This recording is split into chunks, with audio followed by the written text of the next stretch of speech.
Sister Andrea Brunette is in a place to be. How you doing, Senate? I'm doing well. I'm doing well. So you have something to show us today? Yes, I went on to the product line and I bought 3 shirts and I just wanted to show you all what I got. Oh, let's see. Okay, so this is the first one.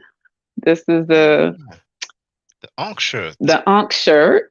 I got it in black and gold, but I think I'm gonna go and get a blue one too. All right. Okay, so that's the first one. All And right. then The Ma'at. Oh, it looks this good in I don't blue. yeah, All I don't know. right. Yeah, this is the Ma'at one. Oh, that's I don't what's know if you up. can see. Yeah, we see it. We I'm see trying. it. Can you see it? Nice bright And color. yeah, I love this. I love this color. I love it. And then the piece de la resistance is my I'm favorite the best to one. be I'm tonight. the piece of me tonight. Yeah. That's what's up. I'm the There's best that to on be the sleeve tonight. too. Even on the sleeve. Tonight. All right. Even on the Tonight. sleeve. I had it. Yeah, All this right. is the lick right here. So I'll be wearing that on Oh, your next live. I will have this one on. oh, that's Yeah. beautiful. Oh, wow. So Well, that's thank you. that's the 3 ones I got. Thank you very Love much them. for your support. It's appreciated. I'm glad that you like the products. You're welcome. You're All welcome. right. And we'll see you on the next live stream. All right. See you soon, sis. Okay, I hope you can see this. Civilization started with agriculture. Custom made shirt from Ma'at Forever, Shaka Indugu.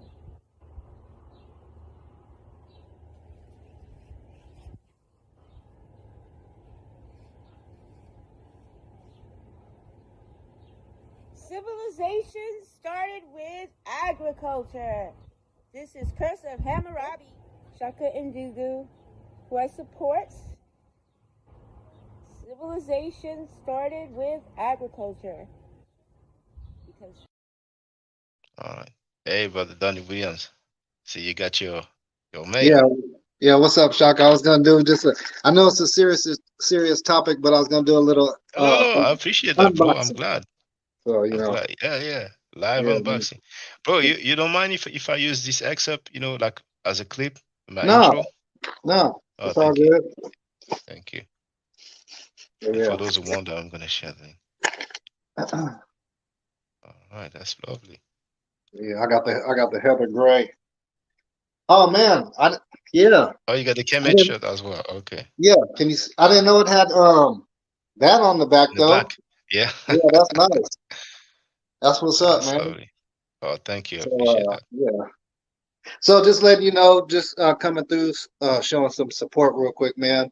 I'm about to get back into this Netflix film. So um, just wanted to say peace, man, and thanks. Yeah, thanks a lot, brother. Okay, All all right. right. Hey, this is my unboxing video that I'm doing for the product I bought from my Out Forever's channel. I bought the coffee mug, and here it is. Sorry there's a glare from the screen, but lots of bold, crisp, beautiful colors, inside and out, high quality ceramic. I absolutely love it. So y'all go check out his website. He's got a lot of fun, fresh designs. And cheers to you, Shaka, and all of your endeavors. Peace. Our sister RP is in the place to be. What's up, sister? Et Sin E. How you doing? E.T. Senate E. I'm doing Nefer. Oh, great, great. Um, well, I got it today. I was thinking it was coming from France, but then I did the tracking and it was outside actually when I went to check, and here it is. Oh, that's what's up. It's just like my hat. That's what's up. Let me, Yeah, let me do the solo layout. There it is, brothers and sisters. That's yeah. what's up. I really like this. Yeah, so I have an after school program that I help facilitate. And I'm going to wear this because we're going to start talking about coding. So I'm going to Okay. use this as an introduction because this is a code. It's Mm, ancient code, but it's still a code. And then we're going to be able to, demonstrate. I'll be able to demonstrate to them the meanings inside each of the, glyphs and stuff. So, but yeah, I was looking online and I was like, this is actually like really good designs. So as soon as I get some more, extra money, I'm gonna get the matching hat, and I want to get a Ma'at shirt. But I really like the Kemet one to start with. Yeah, so it's really good, and the prices ain't bad either. So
Mic check.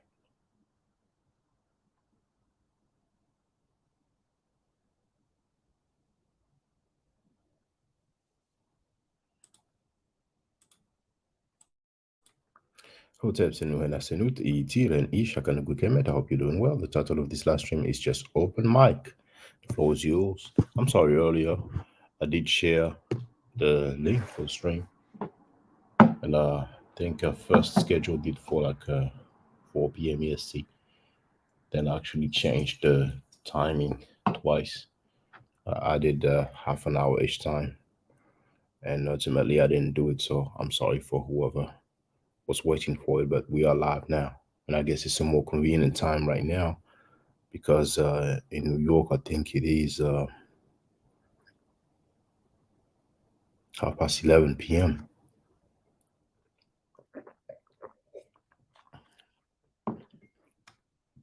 Who's in the place to be?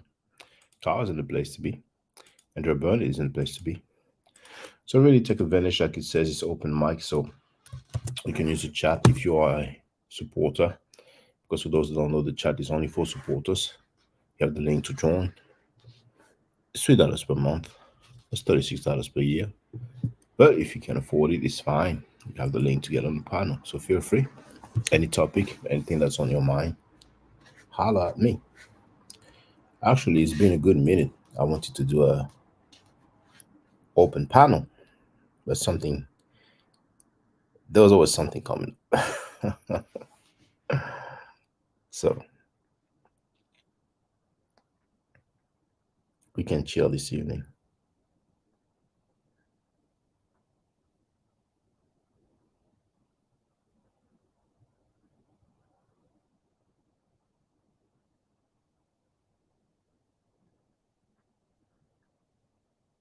I know it's going to take a minute for people to get the notification, the stream. Some people don't get it at all. I was told by a few people that they don't get the notifications at all.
came across a video.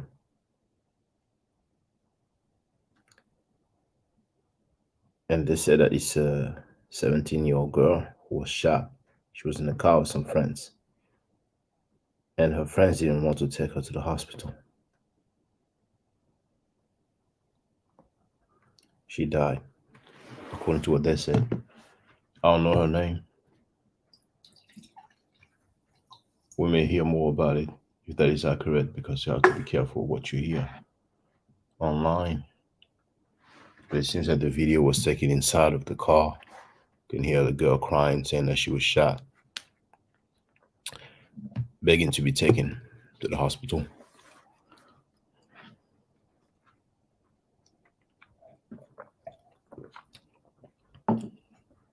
Some so-called friends. I'm sure you remember that lady who went on holiday, and there's a footage of her being beat up. I think she was supposed to get into a fight, but she didn't even look like she wanted to have that fight. And they went abroad on holiday. She ended up dead. And I think the friends were acting like it was an accident or something. That was a few months back.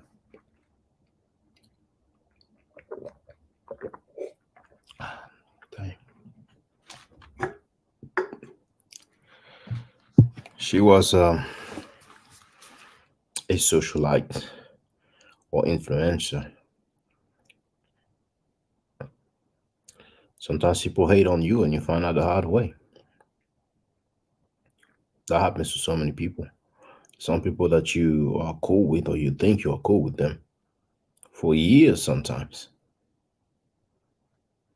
And you don't know that all the while they were hating on you like crazy.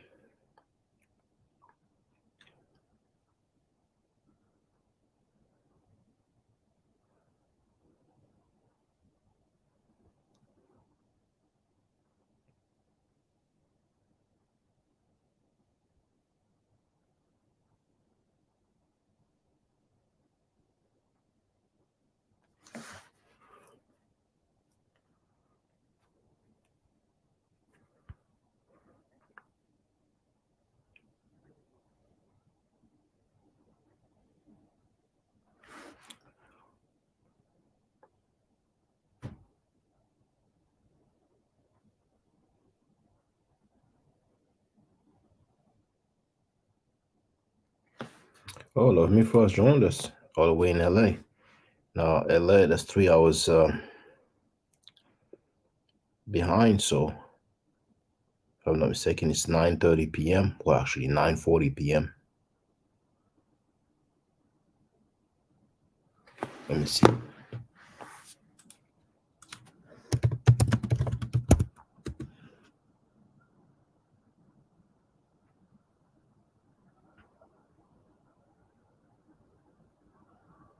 No, 8:40.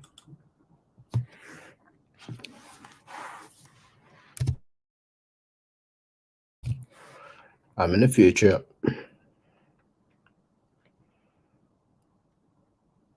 On my end, it is Sunday, August 20. Is a hurricane supposed to happen? Actually, it came in through my feed. I think they were saying it's the first time since so long ago, like since 1947 or something like that.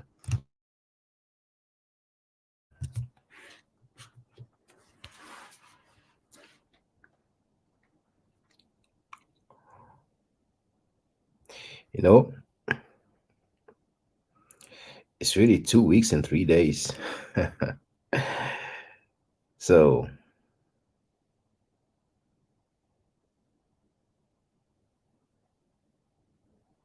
$20 days. 20 days for the countdown.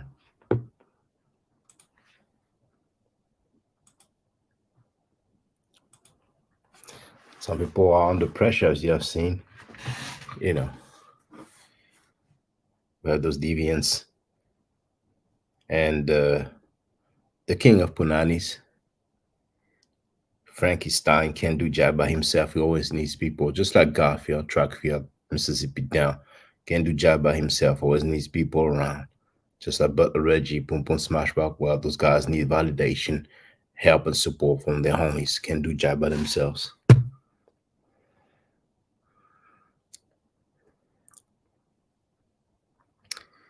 Some people try to get on. They want to be put on. What's up with Earth Gotti? I see so many stuff on my feed. Like he's is he blasting all his former associates?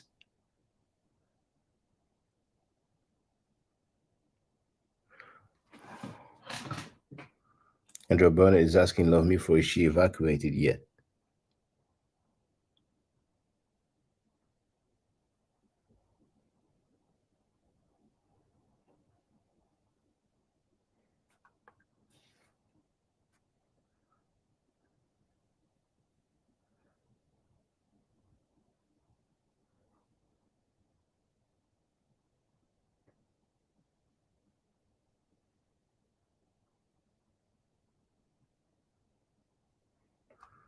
She replied, no evacuation.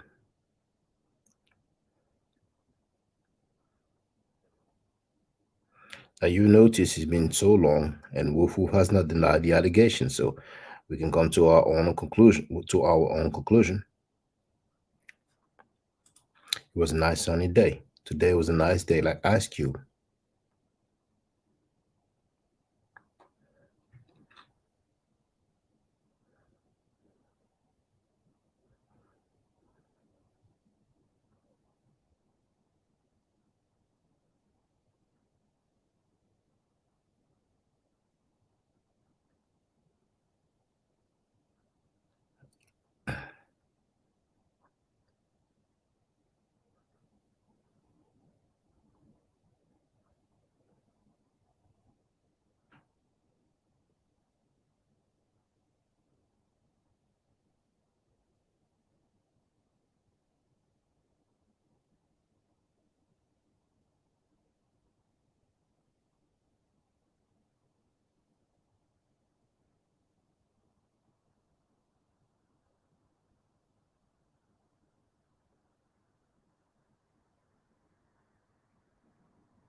Take advantage. Take advantage. None of you will have to feel like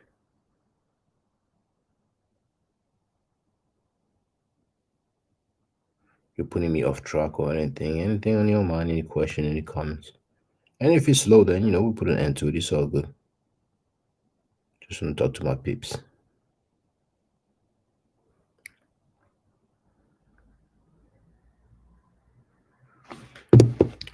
I was about to hit that one.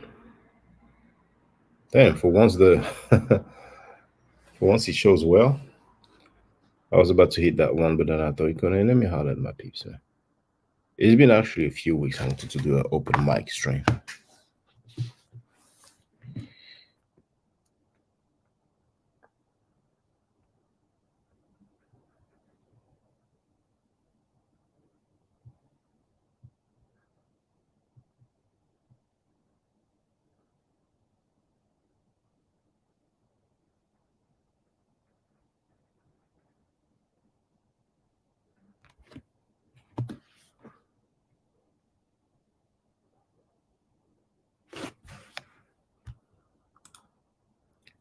Andrew, I wrote, that's good to hear. Keep us posted if you can.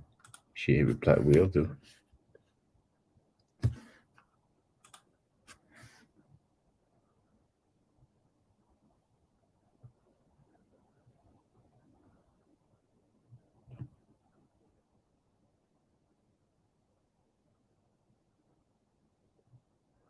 There's some podcasters who have been demonetized. And one of the two guys started getting emotional. Then he got away from the view of the camera. I did not watch the stuff in full. I just scrolled through it briefly. You have the timeline of different topics. You know how they do it in what is it called again? In the description. So there's a part where he talks about, leaving his day job, his 9 to 5, in order to do what he loved. It's very fragile out there, when you're online. Unless you're selling products, it's very fragile. I mean, they have, I think they have 1 million subscribers.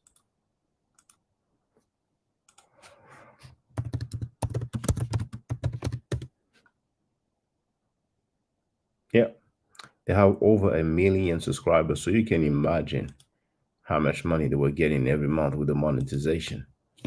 And you can kind of tell from their setup that they had a lot of paper for their endeavor.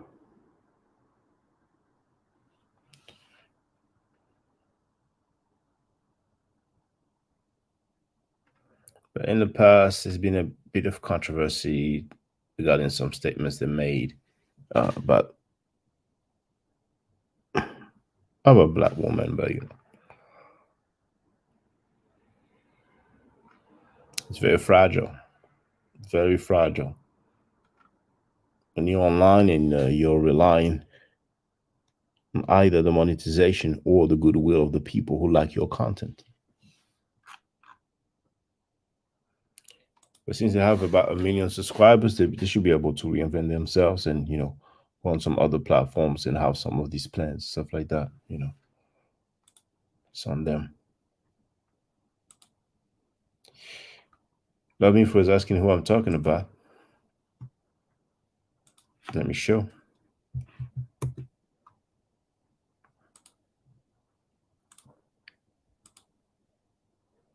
No, not Polite. Polite doesn't have 1 million subscribers. These guys, Fresh and Fit. Look at this. 1.48 million subscribers. They are close to 1.5 million. They have 1,300 videos so far.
Chili, you will need a webcam to get on the panel.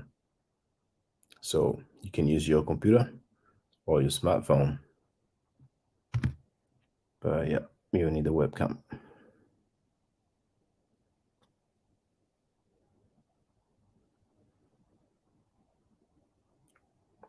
Did I share the link already? Yeah, I shared it. Just want to ask a question. Well, next time. Next time when you have a webcam, you can ask your question. Here's a need to get on the panel.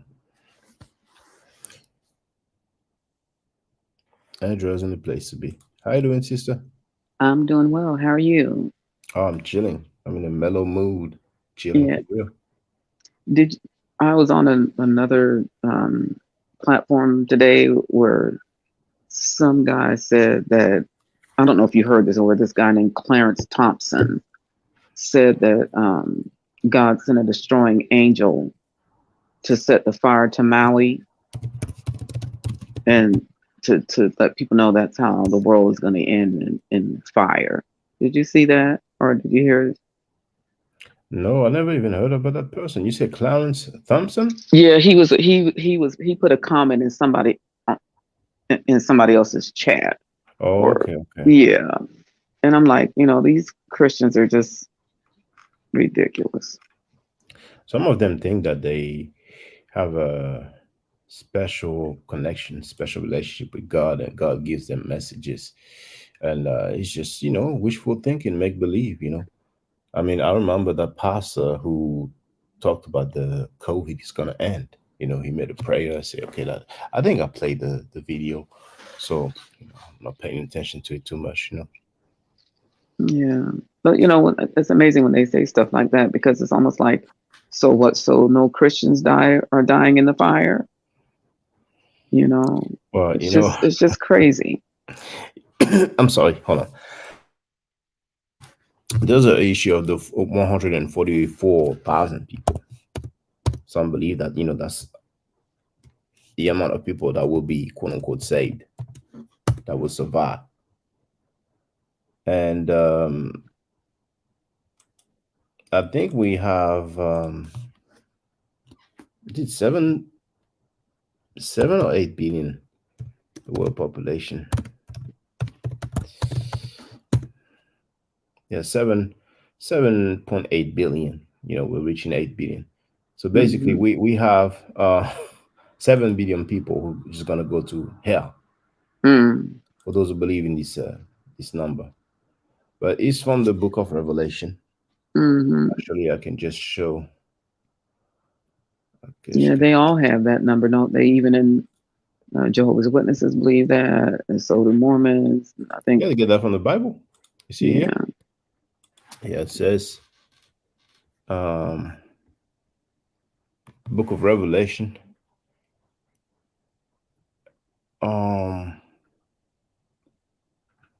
That's a breakdown of the different tribes. But to make the long story short, I don't think anybody would disagree that, they figured that's the amount of people who will be good in the eyes of God. But I know they did that too when Katrina hit. They said it was for debauchery that was going on in Louisiana. Yeah, well, when there was a tsunami that hit Thailand, and Thailand is very well known for having child prostitution. Many other countries as well, but Thailand, is kind of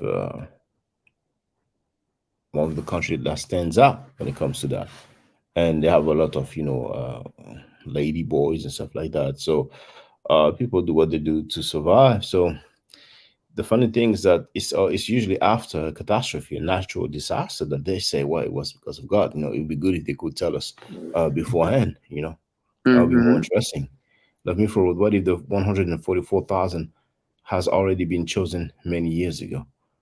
It's just wishful thinking. It's people. A lot of religious people think that they can figure out the world. Like they got it all figured out. There was a meme that says, world scientists, they are wrong, but a tribe of some tribe man, I'm saying, some goat herders 2,000 years ago in Galilee, they got it all figured out. So we have grown men and grown women using a book, and then they try to break down the world with that book. Book is full of contradiction. The book was not written by black people, but they claim that the people who wrote the book or the stories are about black people. There's no progress, and we can see they are scamming, they are raping women, children, and in some cases boys, and then they want to talk righteous talk. Make that make sense, but that's what we have to deal with. However, usually when we look at religious people, for the most part, they will not support scamming and rape and child molestation. It's the deviant so-called conscious community headed by Frankie and his pedo land, but this coming to an end, can never be so foul and then, thrive for a long time, he had accomplices, like Butler Reggie and Pum Pum Smash Rockwell and Bobby Banger. So he was able to have a little run, But that's coming to an end, He can never be cool, never be fly, And like I said, I've seen Pan Africans do that, particularly French speaking Pan Africans. They thought it would be cool to publicly defend rapists and child molesters. I can never fly. Never, ever. Yeah. But the scamming has been crazy, though. And then they want to talk about solutions, how we're going to get by, You can't have so called teachers and leaders that's going to scam and mislead the people, steal money from them. Who does that? Yeah. And it's just sad. It's just sad, really, that, it's not just Black people scamming, but really when we look at other communities and people who claim to act on behalf of for the well-being of their own community, they're not, the scammers, the people who say disrespectful things to us. This group of people, because Filthy Frank is on tape saying that Black people ain't you know what I'm saying? So any grown man with a little bit of sense in their brain that is Black should not co-sign the dude. But we see these male thoughts. They just want to be on the platform. Like they can't even create their own platform or associate some other existing platforms. They have nothing going on in their life. And for them, getting a pat on the head by this sexual deviant Frankie is like one of the best thing ever. So their goals are not the most elaborate ones, you know what I'm saying? What they are aspiring to is just lame. Charles asking where Hero at. I don't know. I haven't heard from Storm in a minute. Tex Obama kind of, was busy. She showed up recently, but I don't know. But he was on there the other day, though, right? Yeah, he always comes. Yeah, he was on there the other day. Yeah, that comes through. Yeah, but it's amusing to see all these people try to break down history by just reading a single book. And it's been like that for a long time, but they are just lame. They are just lame for the most part. And now when we look at Frankie's channel, there's a new groupie on Frankie's platform because he has always a roster of new people.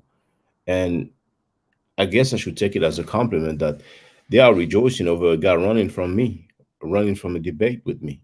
I said to Zayak, ran from a debate, and they are rejoicing over it.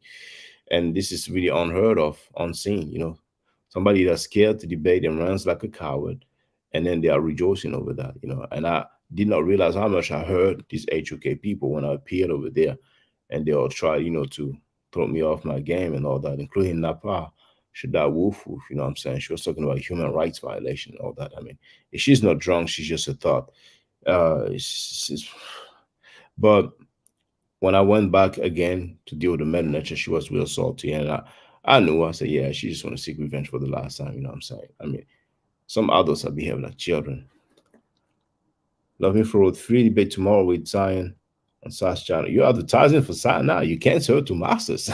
For those who wonder what I'm talking about, let me play the clip. What's the clip? It is here. Hold on for 1 minute. Yeah. Yo, peace, Jay. I'm sorry, brother, but I can't fuck with you. You fuck with that clown. You be over there with that clown.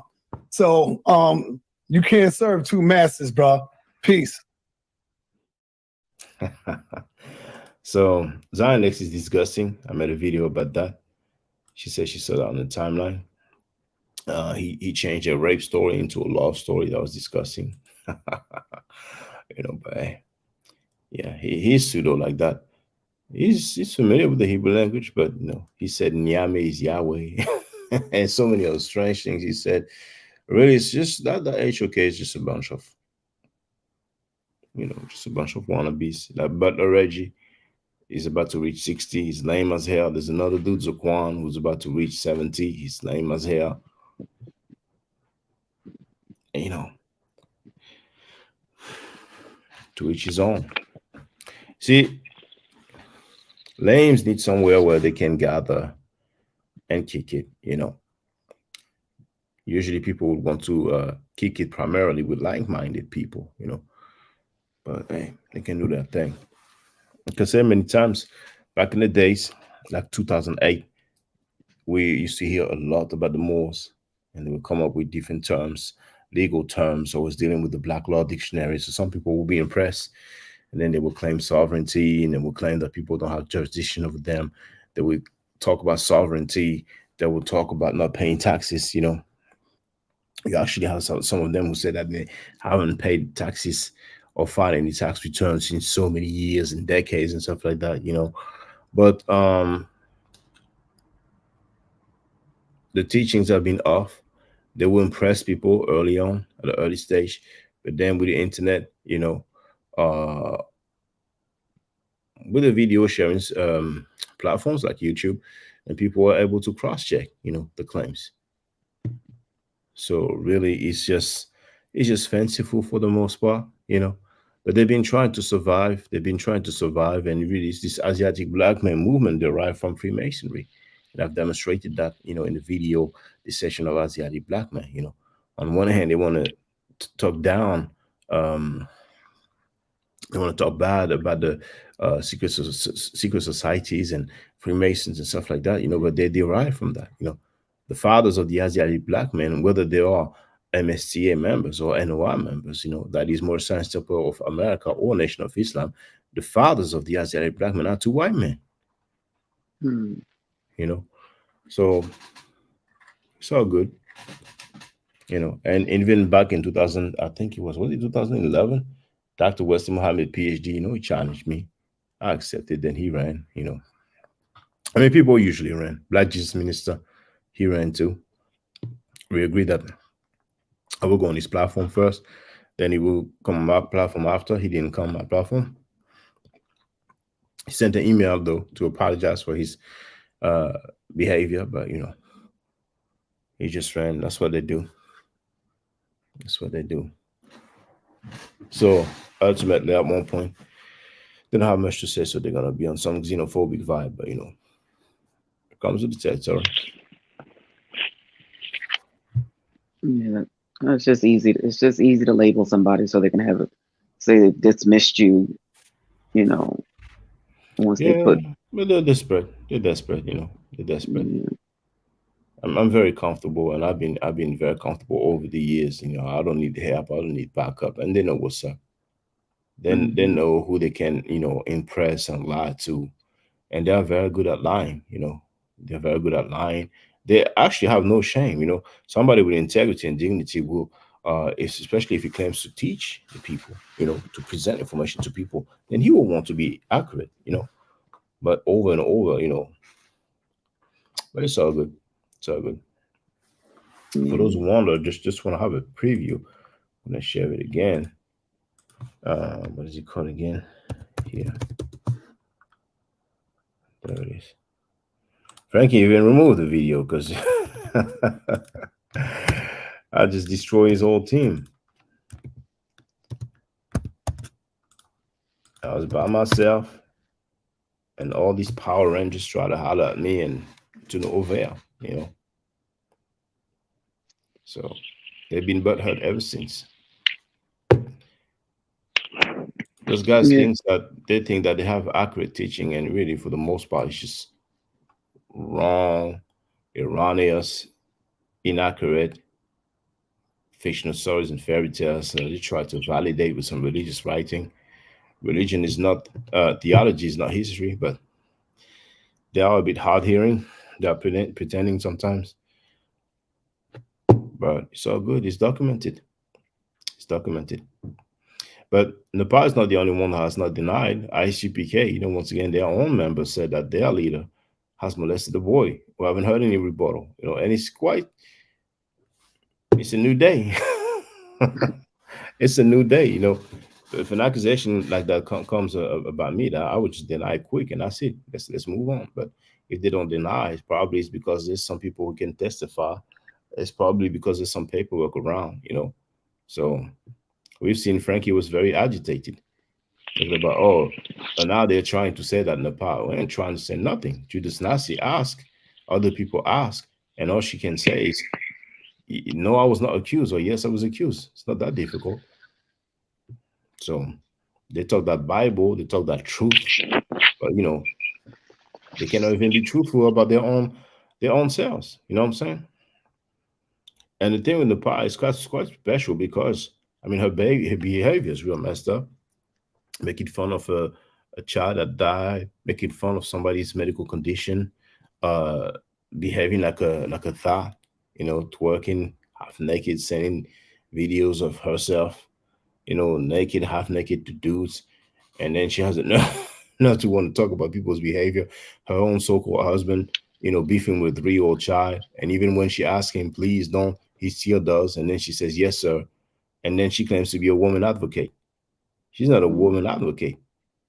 She wouldn't even be a good thought advocate.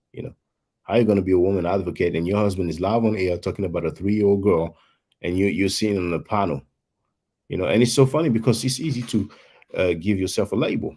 Sounds good. Oh, I'm a woman advocate, please. And her husband he's like talking about child pedophilia.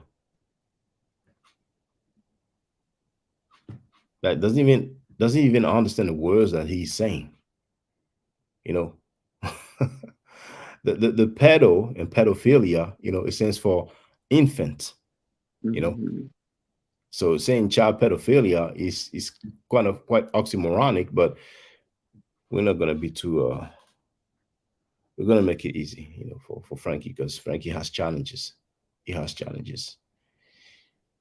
He could learn, he could do better, but he has so many male thoughts. He doesn't feel the need to do better, because these guys, they be paying him to present over there. So thanks to Chief X, we know that now. Chief X actually confessed that he paid Sa twice, so. Yeah. It's just, when they some of them start talking about the rape thing, that probably gets me more than anything. And then that's one of the most recurring topic they have over there. Rape in the Bible, rape in the Bible, rape in the Bible. And actually that upcoming debate that Love Me For talked about, Love Me For can confirm it's about rape in the Bible, isn't it? Oh, so that's a real debate that's coming up? It's about rape in the Bible, sister. And that's one of the topics they had the most, I guess they are conflicted. They're trying to find out, okay, is it okay according to the Bible? See, Love Me For just wrote, yes, it's about rape in the Bible, They had that topic so many times. And the one of the person that engaged in that topic the most is Wolf Napa, so and now that we hear that she has allegations on her that she's not denying, and we can understand some people are trying to clear their conscience, and some people use religious books or religion to clear their conscience. Like, okay, 3,000 years ago, some people did that, so I did that like 5 years ago, 10 years ago. It's cool. So who is he supposed to be debating with? I don't even know. Don't even know, not interested, I haven't seen many of the debates over there, because even debate is a big word. But back in the day, like, 08, South Sudan Seti, I did watch Seti versus Alim Bey. I've watched Nacho Tahiri versus Dr. Wasim Muhammad, lately, See, personally, when I see people making foul claims, I don't pay much attention to them. Like Ali Muhammad, when he said, the Edward, the Prince of Wales, was black. When he said there was no such thing as a civilization there was no such thing as Kemet, it was a civilization of Moors, and so many other claims, and him showing a fake doctorate degree. And I don't pay too much attention. Not one of the last time, if not the last time, that he had a so-called debate. I did scroll through when they had a post-debate discussion. The dude said he's a geneticist because he has a machine, So he has a machine at home. So he says he's a geneticist. He doesn't have any qualification, no degree, but it's just funny to me. But Zion Lex said Nyame is Yahweh. And Nyame, for those who don't know, that's a Twi language. language spoken in Ghana, you know, and it's a word that means, you know, can be translated as God. It's, you know, it's one deity. And because it kind of sounds similar, so he does some linguistic gymnastics, linguistic acrobatics. So he goes and say, Nyame is Yahweh, you know. Maybe he's listened to, maybe he has listened to Sahim Ofek, who said that Hebrew is cognate with Yoruba, you know. But that's just a ridiculous claim. But, you know, Zion Lex is known for making a lot of ridiculous claims, you know. So, Yeah. and then once again, he is disgusting. And you see, who knows? And I guess that's the best move, to be quiet, you know, because they don't want to get a public spanking, you know. Tazari had a while back, he had made a video. He was trying to make fun of Kemet, you know, and I replied. And in the Bible, you know, you have David and the other dude, you know, who took off their clothes and, you know, hurt each other, you know. So he made some noise only to run. But the funny thing is that they're trying to put homosexuality in Kemet, but now we hear that their leader, his leader, is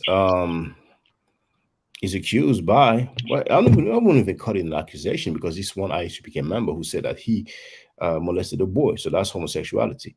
And I was actually sent a video that I did not watch where Handy Tazi says that his leader is perfect. So I'm like, all right, that's interesting, you know.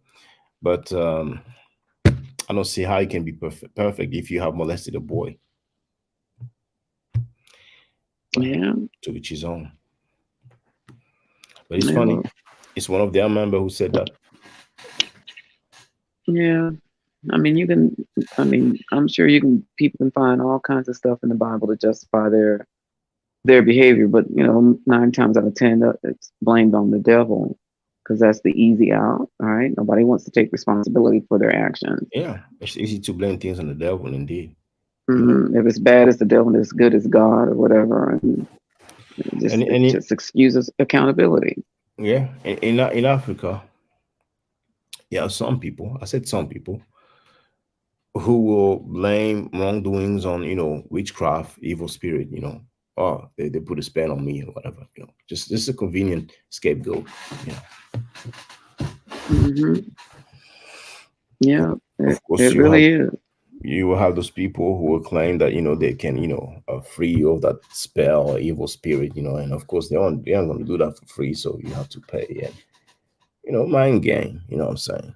Because whoever can really do some stuff dealing with the supernatural, you know, they should be able to demonstrate, you know. But people have beliefs, so whether it's religion or not, you know, like Alex Jones, I haven't heard from him in a while, and apparently he's coming back in the news because he talked about they are gonna have the lockdowns and the mask again when it comes to COVID. So we'll see. But he's supposed to be bankrupt. You know, he got hit real hard with the hoax and fake news he's been sharing over the years.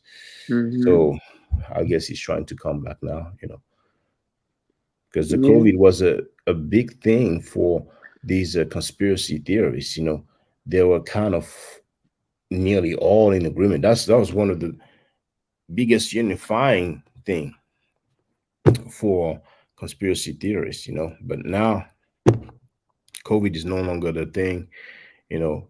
They're kind of saying that he's coming back, but it's not nothing to do with what we have experienced, you know what I'm saying? So even the other day, Willie D was talking about, you know, how many people died who took that shot. Like, okay, all right, there's way more who died who didn't take the shot, but, you know, everybody's entitled to their opinion, you know. Yeah, and, you know, people, if you don't want to take it, don't, and if you do. I mean, you know, people. I heard this guy say, well, I don't want to take it because I don't know what the side effects are. Okay, so do you take Benadryl? And he's like, yeah. I said, do you know? Oh, no, he said, I don't know what's in it. I said, do you take Benadryl? He said, yeah. I said, so do you know what's in it? Well, no. Okay, so then you're going to go buy something from the store that you don't know what's in it. And that's okay, but it's not okay. Okay, I said, that's a lame excuse. If you don't want to take it, just don't.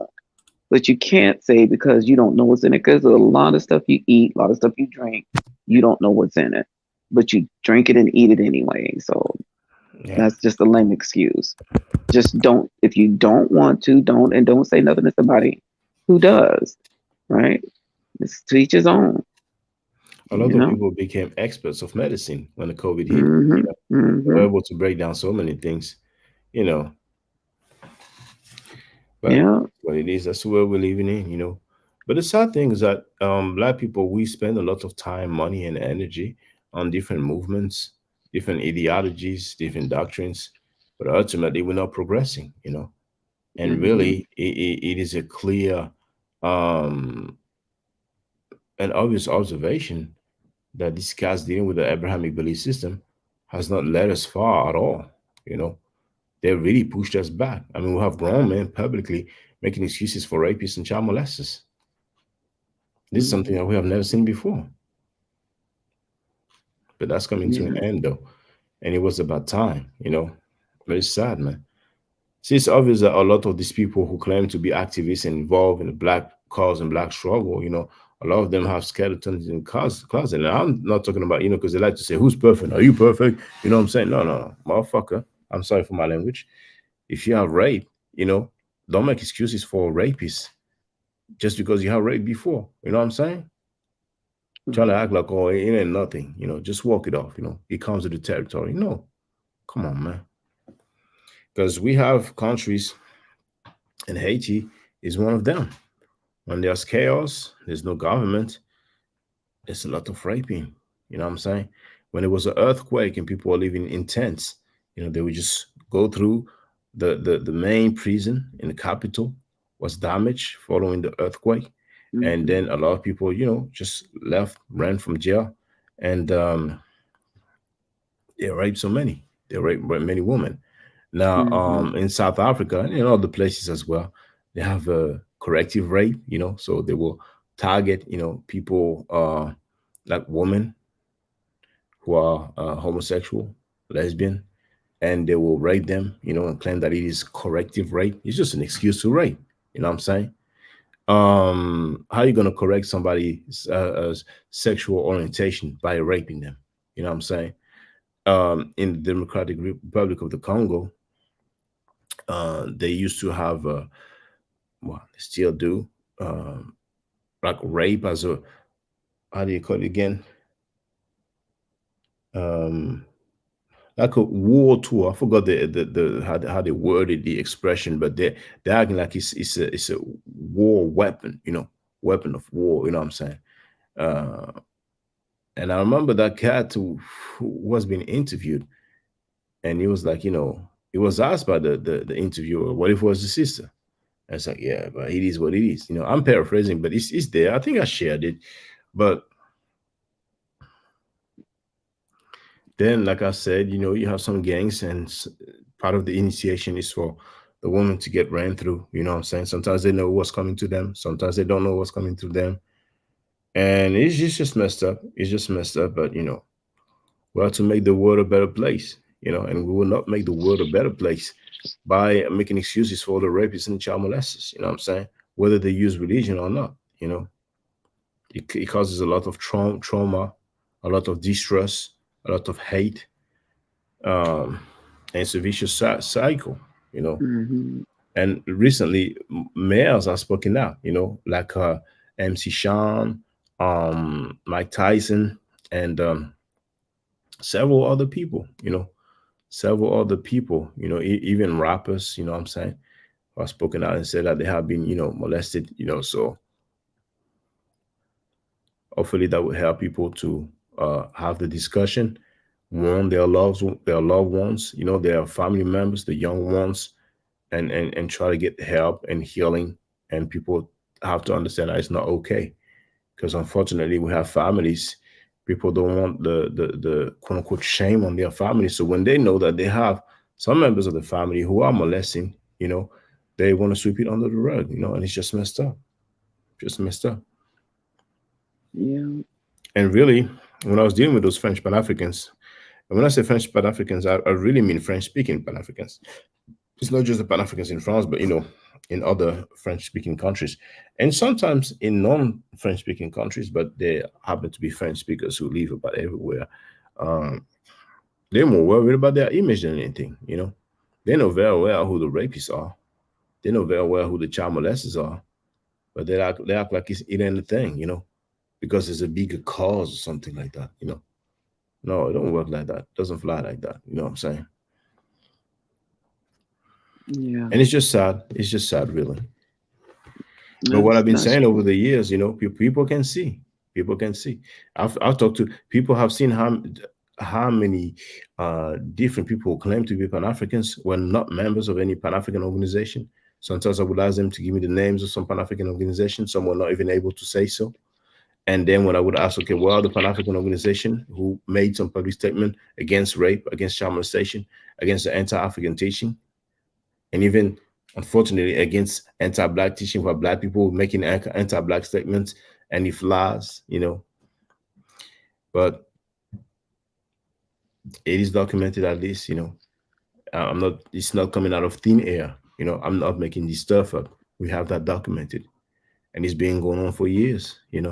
So like I said, this professor who was down with Molefe Asante, many people know Molefe Asante, and her organization, their organization, because he was part of it then, he got kicked out, like I said, they gave a trophy to a rapist, somebody who raped a handicapped woman. Yeah. Have you heard? Yeah, go ahead. Have you heard if there's been any further developments with Layla Wills and the stuff that she was doing? No, I haven't. So I don't know when the trial is going to happen, but there is a civil lawsuit against Bambaataa. So I guess she's going to update us. We'll see. Mm-hmm. With the John Doe, maybe two actually, but there's at least one John Doe. So we'll see how it goes. Yeah.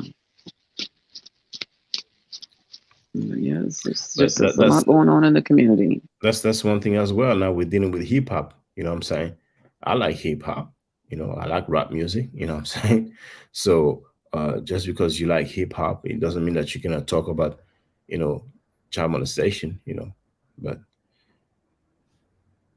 it's just I would listen to it if I could understand it, and if they aren't calling women bitches and whores. They don't all do.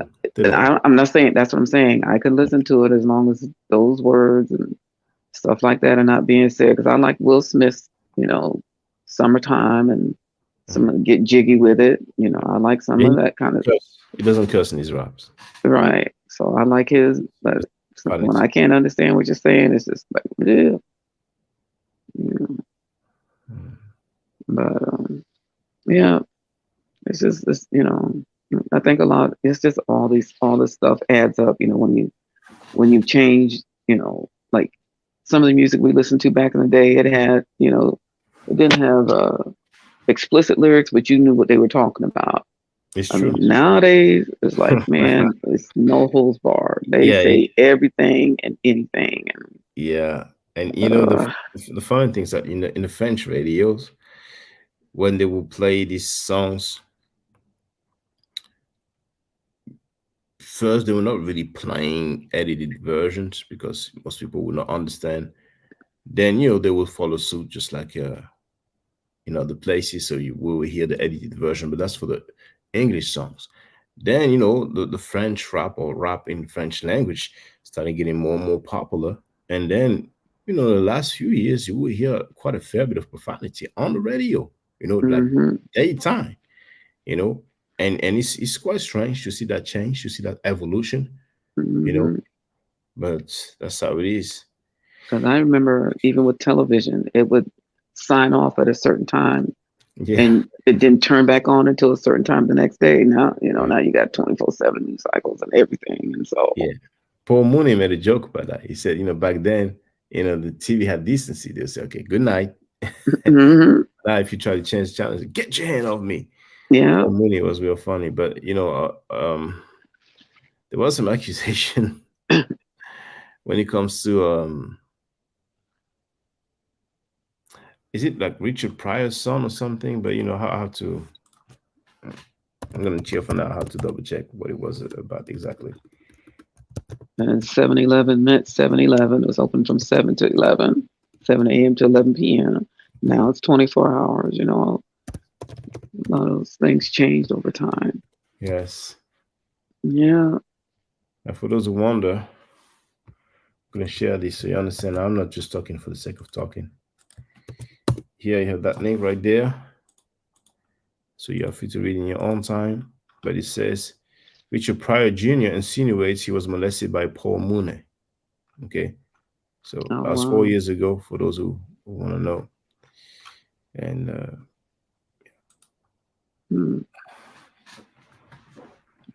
is that like Richard Pryor's son? Yes. Or Richard Pryor? Oh. Interesting. There's a lot of people, they just did not deny, and I find it always interesting, just like with the rape, House of Consciousness, we have 4 people recently who have not denied. Garfield, Rabon, Johanna, leader of ICPK, and Wolf Napashada. But it is what it is. We just have to do better. We really do. We have to do better and be better. Yeah. We are. But the peer pressure is very, very persuasive, very strong. And a lot of people like to be, I mean, there are groupies because they don't necessarily have the courage to speak out. They don't want to stand out. They want to be part of the mass. They just want to be sheep and follow suit, follow along. You know what I'm saying? So that's life. When the Maroons decided to end slavery, they were surely not the most popular people around, because that was a real revolution, and people like the status quo, they like the comfort zone, but when you stand on truth, it's obvious. So it takes time. Yeah. People have habits. A bad habit is difficult to change. Like, let's say, for example, somebody loses his driving license. He knows how to drive, but he lost it for traffic violation of some sort, and then he has to get his test again, pass his exam in order to get a new license. When we have a driving license, we drive one hand on the wheel, the steering wheel.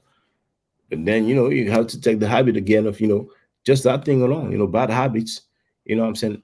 Bad or not, a habit is very difficult to shake off, So people are being comfortable, and the numbers game, Okay, there's 1 billion followers of that faith and 1 billion followers of that faith, and both those faith have the same foundation, so they want to follow along.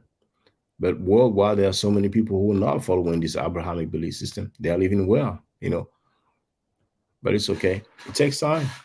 Yeah. Really, as much as there's a lot of messed up situation, a lot of scamming, rape, child molestation, and so on the flip side, there's a lot of progress that has been made as well. There are some people who are familiar with a part of Black history that was not advertised, So when it comes to Kemet and other traditions, but Kemet particularly, and very early on, at a very young age, they get to know about that, So they will grow up being less brainwashed that we have been brainwashed, because we grew up in a society where our parents were brainwashed, and the society at large was brainwashed as well, See, back then, those cats were not rolling along with this Abrahamic belief system, they were far from being popular, and Abrahamic believers, they have this defense mechanism, and a lot of the time they want to discredit, they want to attack, just because you don't believe in what they are into, you see. And sometimes you can tell how agitated, irritated, and angry they can get. You know, it's very serious. Some people are willing to put hands on you. Some other zealots are willing to just end your life. You know, and we've seen what Mm-hmm. happened with Dr. Martin Luther King's mother. A black Hebrew Israelite killed her, and he wanted to kill the father of Dr. Martin Luther King Jr. as well. You know, so it's real deep, real serious. But through dialogue, we're gonna get some clarity. We have a lot of young people, underage people, who grew up not being as brainwashed as we were, and they are able to deal with science.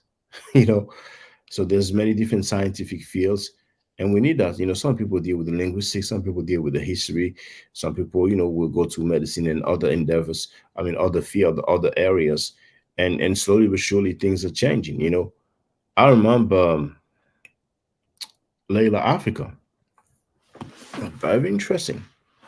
Has so many lectures on YouTube. Dr. Amos Wilson has so many lectures on YouTube. You know, Mm-hmm. I mean, we had a lot of people, very knowledgeable people who are very comfortable in their field. But we're no longer listening to these people. We're listening to those pseudo people like Zion Lex now. You know what I'm saying? We're listening to people who turn rape stories into love story. You know, but when I say we, that's the trend. That's like what's popping in so-called black information, black news. But there are actually many other channels, that have good content. People don't necessarily know it like that, but it's just some, low level hype. That's what it was. And once again, in about, 2 weeks and 3 days, so 20 days, it's coming to an end. And that's going to be very good for black people. It's going to be very good, that this mess, comes to an end, because that was real low, real messed up, man. What bothered me the most is that we have some people who claim to be Kemetic that were down with this stuff, but hey, because for a few years they've desecrated, Kemet. They've desecrated, the word hotel, and the people Yeah. who pushed out the most are, followers of the Abrahamic belief system, or boot kisses of practitioners of the Abrahamic belief system. And I think that was one of the most horrible thing, because, for example, when Sabir Bey was bootlegging Tariq Nasheed stuff, Tariq Nasheed came out and said, Hotep N words. Sabir Bey is not dealing with the Hotep, it's not dealing with Kemet. He deals with this Moorish science temple, this Moorish science teaching stuff that Drew Ali is this Asiatic black man, what I'm saying, and many other people as well. Even Pocket Watching with JT, I call his platform and I told him, what I wish that he wouldn't use that term. I said, I ain't gonna lie. You know what I'm saying? Even the brother Tar, because he has Hotep Hustle or something like that, Chronicles, But I told that to the brother Pocket Watching with JT, but he said that, we are supposed to call them out, but we've been calling those people out, but they cannot know everything anyway. A lot of people are watching from the outside, and I realized over the years that this so-called conscious community, that's about 2 decades old, online, I would say. A lot of people have not followed the early stages, so there's been so many scandals. And I would be one of them. Yeah. So many scandals, and the stuff being removed. I mean, I saw Shaka Amos was back on Frankie's platform. You see, Frankie needs help now.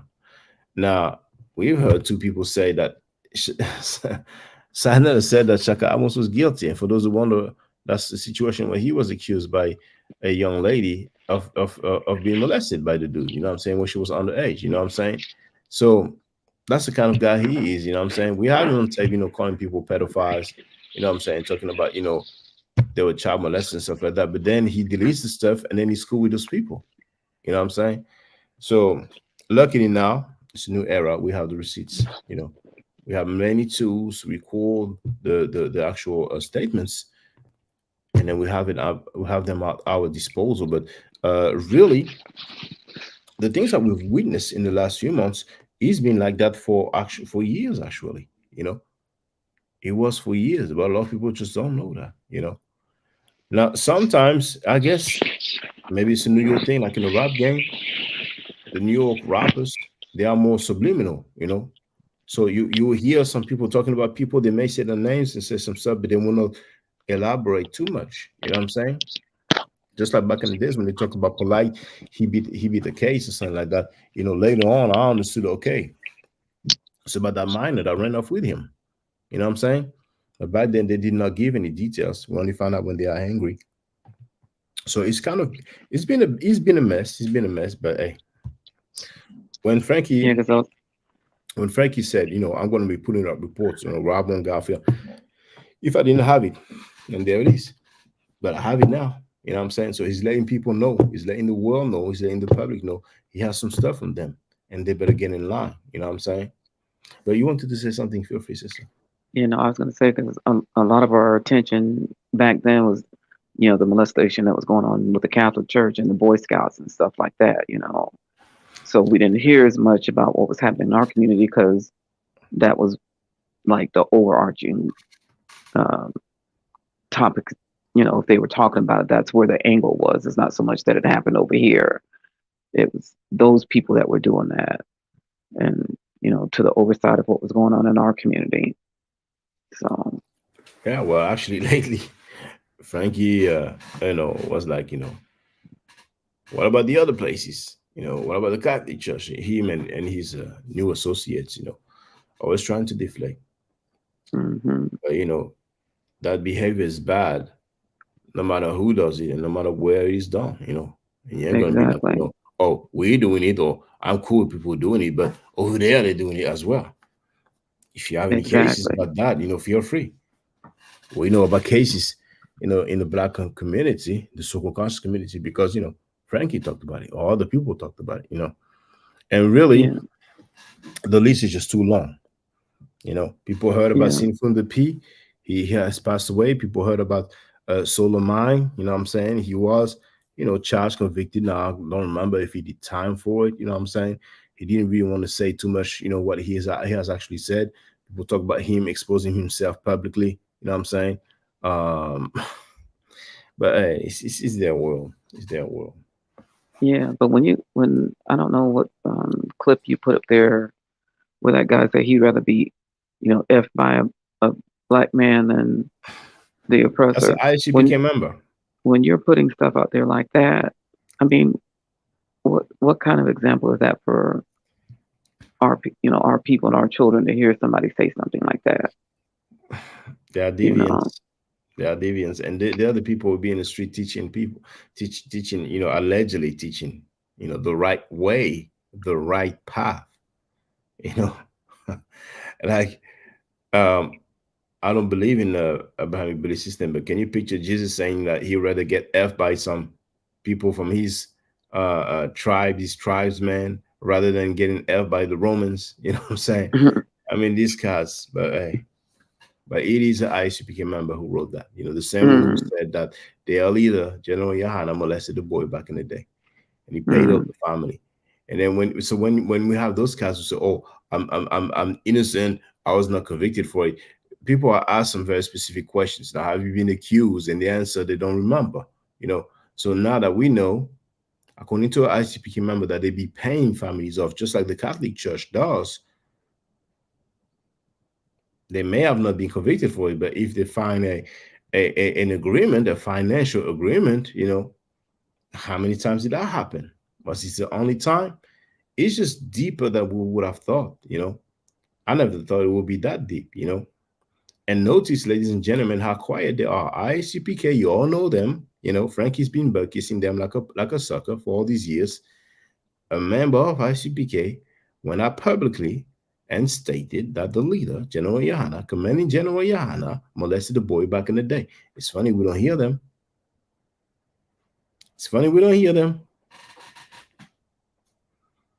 Yeah. They're quiet, acting like it didn't happen. So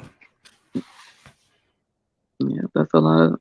I mean, it's like I said, you know, when you try to use, you know, because the guy said he repented, and so you know, okay, so He doesn't do it anymore. yeah, I just did he? I mean, is there? I guess there's no record of him doing it again. I don't know, but Right. I'm like, He ain't gonna advertise it if he's doing it again. But I mean, we have to rely on their words. You know, it was back in the day. He wasn't charged for it. He paid the family. He's not doing it anymore. He repented. You know. And he told yeah, he said, "They're not doing that yeah, anymore." that's yeah. Mm, it's just a lot for our community to keep trying to take in all this nonsense. It's just too much. It's too much. And, There was a newspaper article, you know, and the leader of SUPK was saying that, you know, they reform child molesters. So, all right, okay. That's how they get down. yeah, well, they should put out a handbook on that one if they got the solution. Yeah, You I'm know. sure. I'm sure psychiatrists and psychologists will find that helpful. You know, and what's really sad is that any respected man, any respected woman should be in agreement that we cannot let that slide. You know, me for all poor children, indeed. So it's been sick and deviant. And now that Polite got the charge, they don't get justice. No, they don't. Now that Polite got the charge, you hear so many people talking about, yeah, Polite, yeah, I never felt that dude on. When the HOK will go down, you will see so many people making similar statements. You will see so many people flip flopping. Some of the same people who go hard in the paint, butt kissing Frankie and the HOK, you will hear them making statements of disapproval. You will hear many of them denouncing Filthy Frankie. They just deal with what's hot. For them, what's hot is what gets traction. But as we have seen, and people just do this. When you see those cats are live, look at the amount of people watching. It's not really the same. And when I say that, you can wait till the live stream's been going on for an hour. Frankie doesn't pay all the time for the views, you know? So sometimes you have very few people watching, you know? Now remember, we're dealing with some platforms with 100, one platform has 180,000 subscribers. The other one has 190,000 subscribers, you know? And usually when Bobby Banger is on or Butler Reggie is on, sometimes you have like 100 people, 200 people watching. When the streams are over, you can look at the views. So people create hype like that by paying. You know, Chris Snakes is the same. I did show when you had like 20 people watching. You know, so it's a smoke screen. They do what they do. They do what they can. You know what I'm saying? But it's not solid because people have seen how much they lie. They can barely go a week without lying. I don't even know if they can go one stream without lying. So when they have to lie so much, they're into some BS. They're into some messed up stuff. It's that easy. That easy. And I don't want to say it's like a mafia, because you know, a mafia, those guys are way more clever than these deviants. You know what I'm saying? But hey. Yeah, it's just if anybody's gonna lie, you better write it down so you can remember what you said. So you don't come out and tell another story. Because it's at least sometimes the one that you play back the most makes me giggle every time you play it. So Which one's that? about the AIDS thing. Oh, let me play. You It never gets old. You ain't got no proof, nigga, that I went to the hospital and they all told me I had AIDS. I went to like 4 hospitals, and the hospitals was telling me that I had AIDS. AIDS. Frankie had the nerve to cry about that and say that he was taken out of context. He can play it in context. That's what he said. That's what he said. And no, I don't buy that. I don't buy that. Somebody will go to 4 different hospitals and they will look at the dude and do a visual scanning with no tools, no machine. They will not take the dude's blood. And they just say, oh, you have AIDS. Like you look like you have AIDS. Hospitals? Man, please. That's a bold-faced lie. He could get that money. He could get millions for being misdiagnosed, but at this point, his followers are so dumb and they are such groupies that he can just tell them damn near everything and they'll be cool with it. And lately, he ain't gonna say it because it's embarrassing, but he's very bothered by this. What I was saying was, for example, let me give you an example. If my sperm was to somehow accidentally go into my mouth, what do you mean accidentally, Saldana? That's when I have a wet dream. That's when I had a wet dream, and my hands is wet, but somehow I'm sleeping, and I touch my mouth. And it may be deeper. It may be that Nubian ritual involving semen, drinking semen. He's very embarrassed by that. Make no mistake, ladies and gentlemen. Filthy Frank Gary Sanada is very embarrassed by that clip. Oh my gosh. Because we know and many Hebrew Israelites, Muslims, Christians, that's going to co-sign that. I mean, they can open their religious book and they can search for a long time. It's going to be very difficult to find a justification. That's his sick deviant mind. But that's what we have to deal with. Okay. I didn't say it, he said it, and he said it for a reason. On that tape, when he's defending Malachi York, at one point he asked, let me just play at the end. What he said. Very interesting question. And when I say interesting, put that in quotation.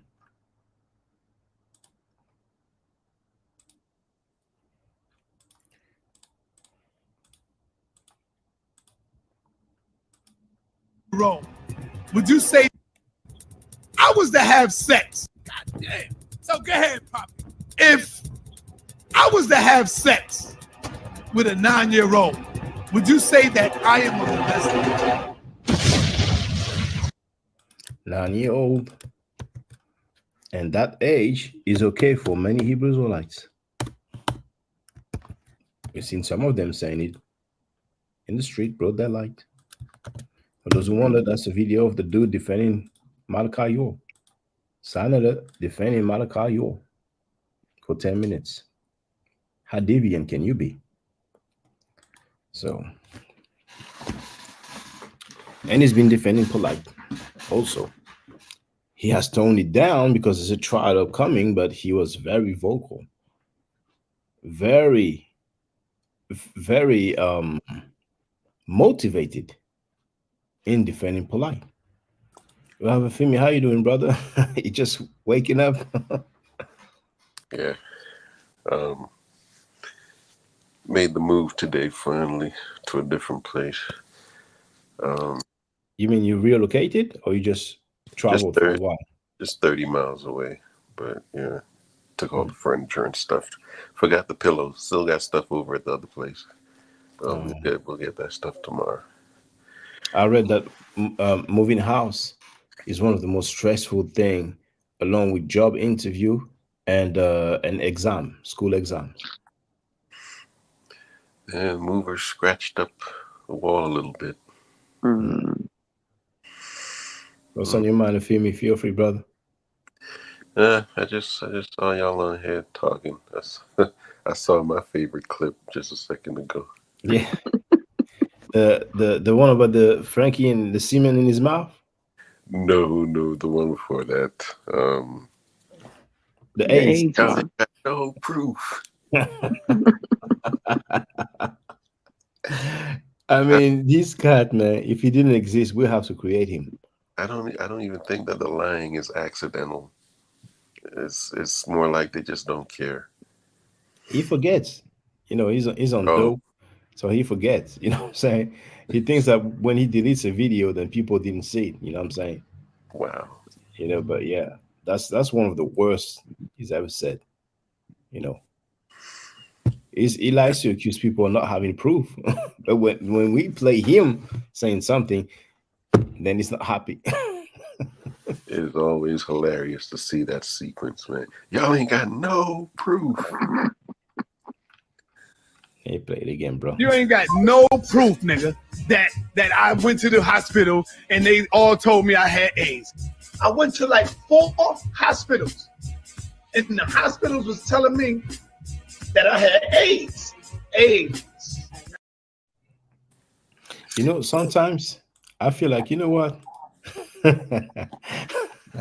I can't really mess with the dude, but there's 20 days to go. I'm like, you know what? Hey, let me just chill. It's just a few days. This is not going to be months. And that's about it. You know what I'm saying? What? Well, in 20 days, it's Polite's trial. Oh, all right. Yeah. September 6th. 20 days. So the HOK is like on its way out. The deviants are gonna need a new platform. And they're gonna do a lot of telling. It's gonna be bananas, it's gonna be off the chain. Because Polite is one situation, there's many other situations. So some involved in molestation, some involved in straight up rape, some involved in scamming, money laundering, wire fraud, all sorts of things. Also we have threatening now, doxing, revealing people's personal information. It's just really, it's a big mess. So, Femi, is it hot where you are? Like, I know it's. Are y'all in 100-degree temperatures where you are? No, we're inside a house, so. No, but I'm talking about outside. Yeah. Is it like during the day while you're moving? Did it get up that hot? Because it's still like it gets up to 108. Where you at? In Arizona or something? No, I'm in Texas. That explains it. No, it don't get that hot on the East Coast. In Texas and other like dry areas, it'll get that hot. I've been out there and I've been in about 114, and it didn't really feel that hot to me because it was dry heat. Mm-hmm. But I don't really mind heat like that. Like people complain about the heat plus the humidity in Florida, but it's never bothered me. Yeah, I don't. I'm from Florida. I don't want to go back. It's never bothered me. Heat's never been a thing that really bothered me. I don't like a bunch of heat indoors, but if I'm outside, breeze blowing. Yeah, that humidity in Florida was a bad hair day every day. I see why women do wigs and weaves and stuff like that. It's just too humid. It's too humid every day. And there's no place in Florida you can get away from it. The whole state is humid I unless you get remember up in the middle part to get into Georgia and stuff like that. But the rest of it is too. Ugh. I remember I had a job one time, vac pump worker. I was outside all day, Florida, and I carried a bunch of bottled water with me every day, ice cold, in I forget the name of the thing, a cooler, and I'm out in the sun all day long working and drinking the bottled water all day long out there, and never had to go, to a bathroom and take a number one, I guess you could call it, or anything, because I was just sweating, Mm-hmm. drinking water all day, and never had to go to the bathroom because I was just sweating. Mm-hmm. Horrible. Hey, Tara. Yeah, true peace, everybody. What's going on? Peace, Star. We're chilling. What's on your mind, brother? Not much. I just had to take care of a couple of things. You know what me and you was talking about on the WhatsApp. I had to get that out the way. Yeah. And then jumped in and jumped on. Yeah, that thing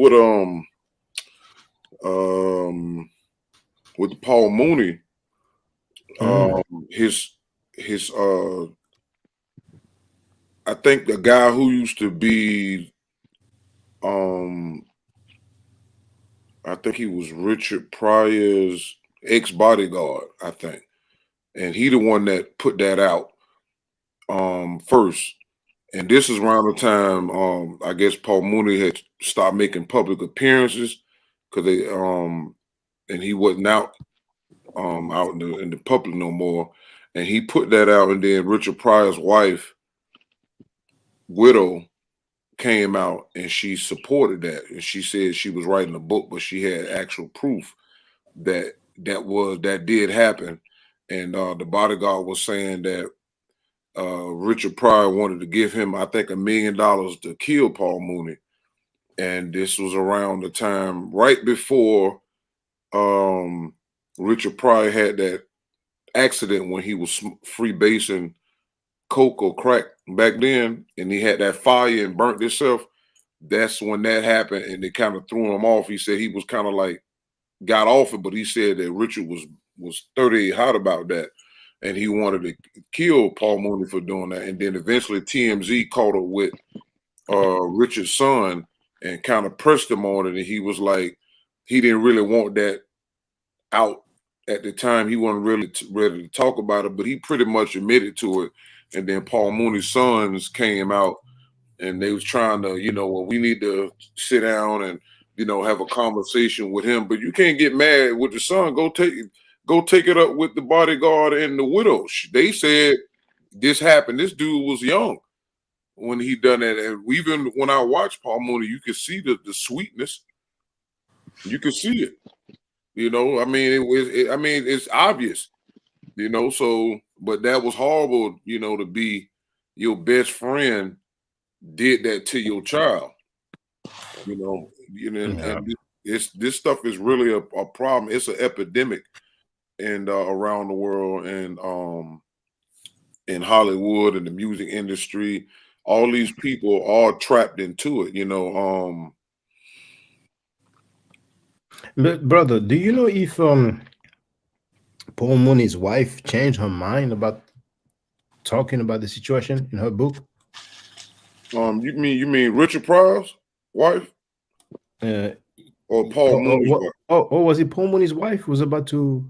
No, it was Richard Pryor's wife. Yeah, She had a book. I don't know if it ever came out, but she did say she had written things and confessions and all that stuff, and she said it did happen, because I remember they was sitting when they found her talking about it. She was she released a little bit of footage of her and her family. They was out eating somewhere, and they was talking about that. So she knows, but I guess somebody got to her and told her to shut the hell up, because I never heard nothing else after that. Probably, either threats or money being Right. up. You know what I'm saying? Because I hear the children that they want to sit down and talk, but like that's damage control. You know what I'm Yeah. saying? And Paul Mooney, I've seen so many of his sketches, and I thought it was very funny. But when that allegation came out, I was like, you know, and I don't recall him denying. You Yeah, know? he didn't. Yeah. So I was like, okay, you know, Yeah. red flag. Yeah, he said nothing.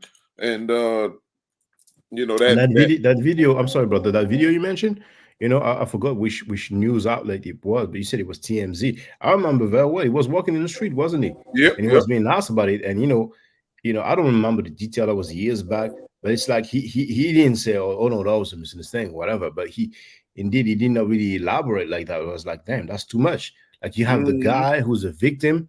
You know what I'm saying? He's been asked about the stuff. And then Paul Mooney is quiet. I'm like, okay, Paul Mooney has passed away now, you know. So, you know, but it's just a shame. But yeah, keep going, brother. Yeah, they you know, it's like the movie, like the Sound of Freedom movie that they put out, and the guy that played Pastor of the Christ is in that.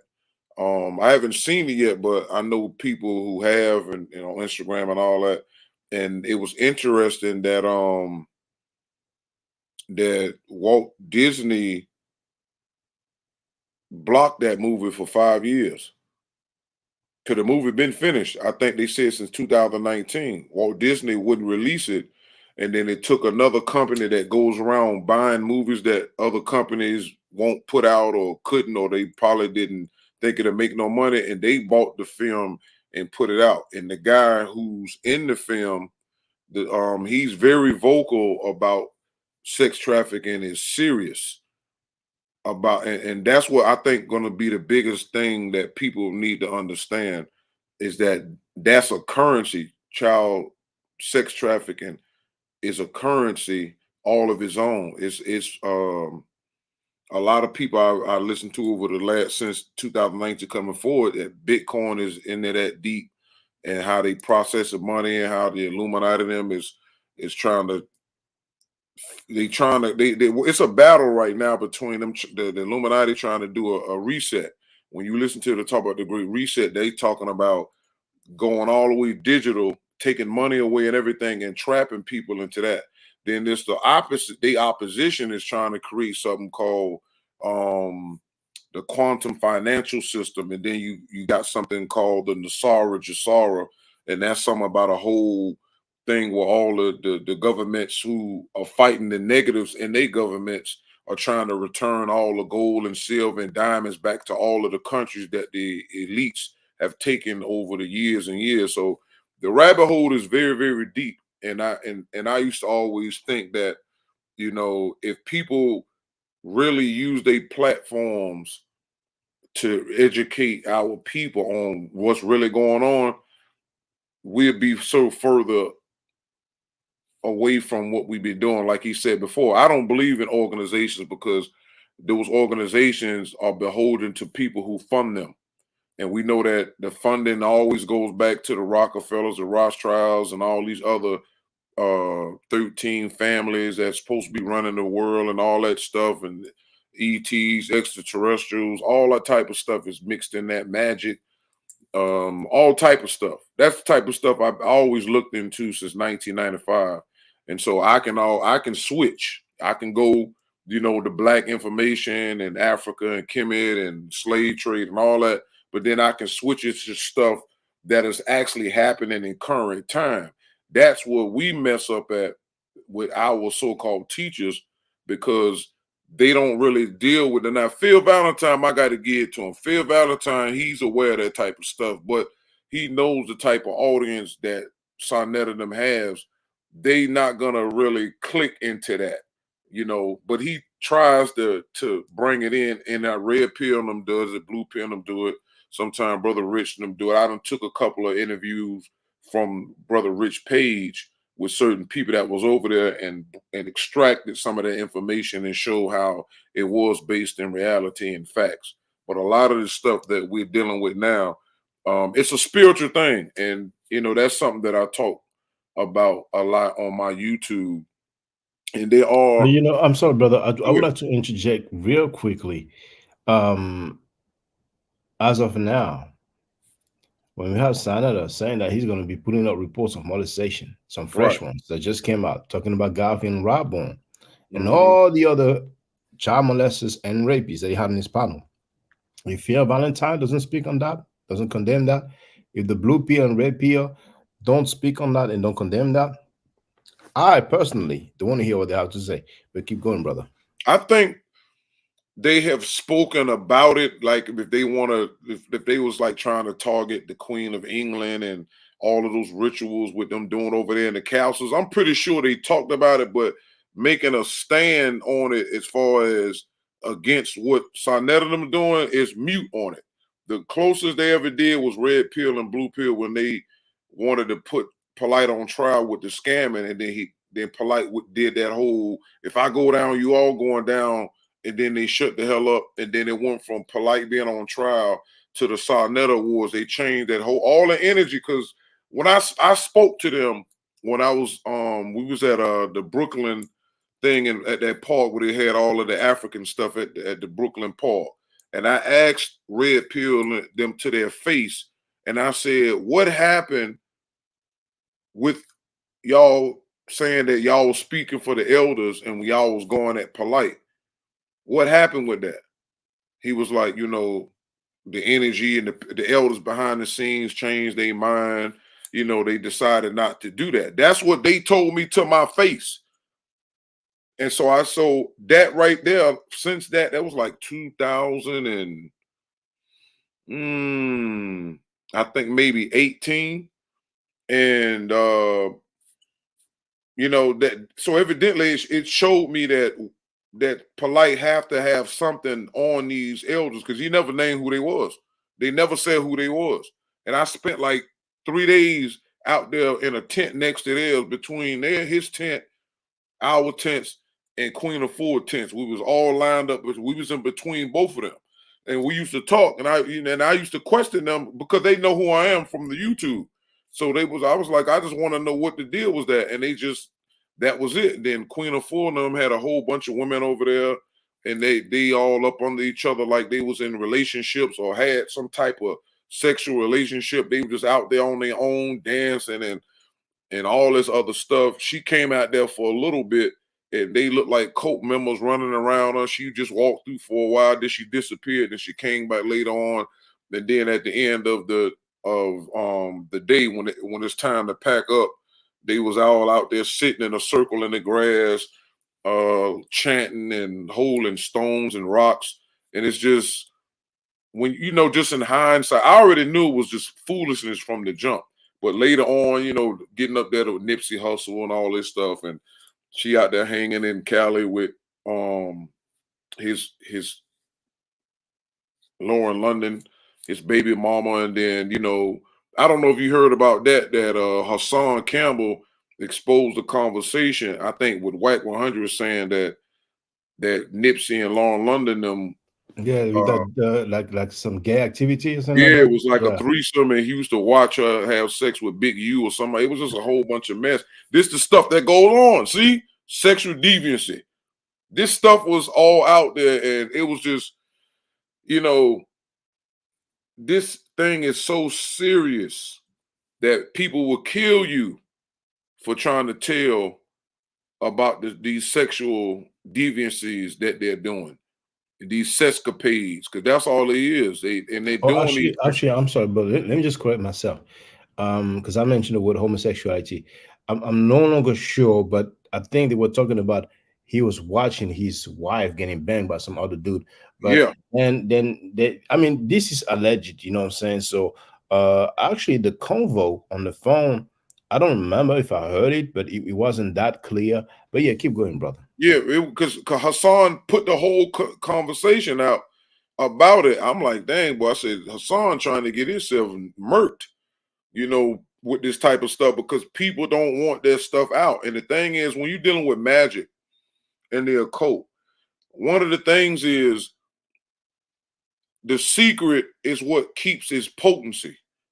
Once you release the secret of what a thing is when it's dealing with magic and all that, it loses its power and the protection and who is casted upon. That's the real reason, on top of people worrying about being punished by the local authorities or whatever. But magic wise, that's one of the things that they have to keep the secret, because long as people are under the spell, they don't know it. Sex is ruling everything. I seen a thing on Instagram.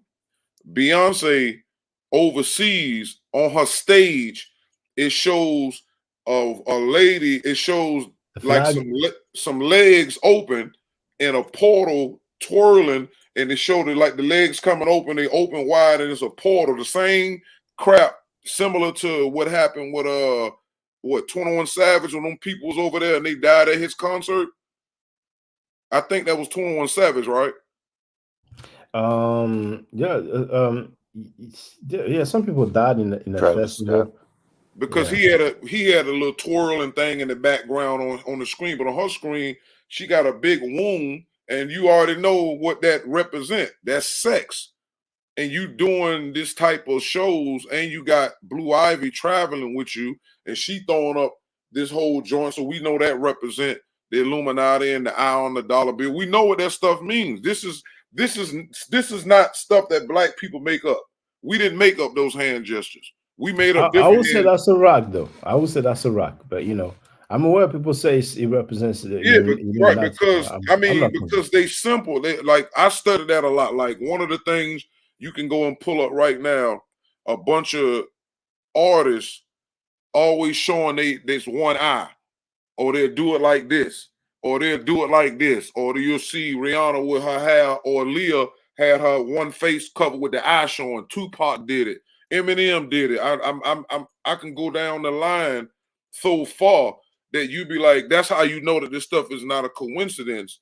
And that's what I'm saying. So these people are in the occult, and they're using sounds and tones. And I was just rewatching something about how they moved the tone of music. It was at 432 hertz, and then they upped it to 444 hertz, and then they start that changes the frequency of the human being and all of this stuff. So these things are true, but again, because of the forces that still are there, they still kind of make it appear it's still iffy, because that's really not like the all end all be all, because you still need that real evidence of people coming out with some real footage, where you can actually see Jay and Beyonce or somebody actually committing these things. But we do know from studying and stuff, they do put stuff in front of you, and you can look into the cartoons, you can look into the movies,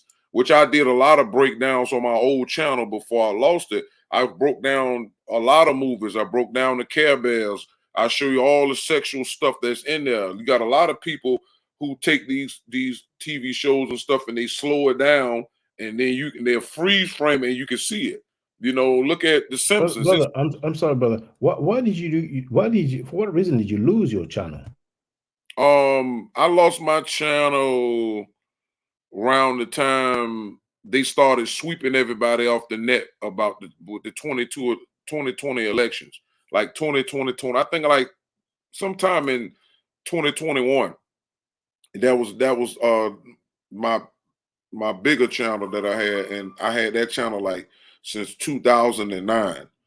So was it just due to some copyright claims that you lost? No, due to me talking about this type of stuff here. Long as I was banging on the Nuwaubians and all that stuff and Sonetta and them, they didn't have no problem with that. But when I start breaking down these movies and the symbols and all of that type of stuff, and what was going on between Trump and Biden and all that, that's when they took it out.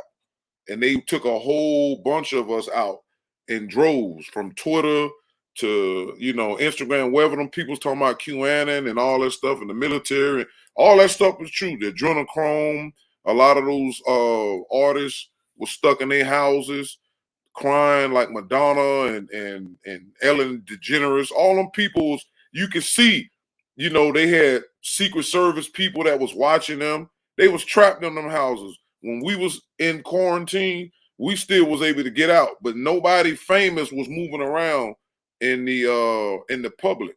And that was because Trump signed a couple of joints dealing with seizing the assets of folks that was dealing with child trafficking and sex trafficking. I read the executive orders, and when that was going on, a lot of these people was getting their assets seized And that's why if you go before Trump won, you'll see a whole bunch of white folks was like literally upset and crying, like something bad was gonna happen. It wasn't like, oh, your favorite team lost.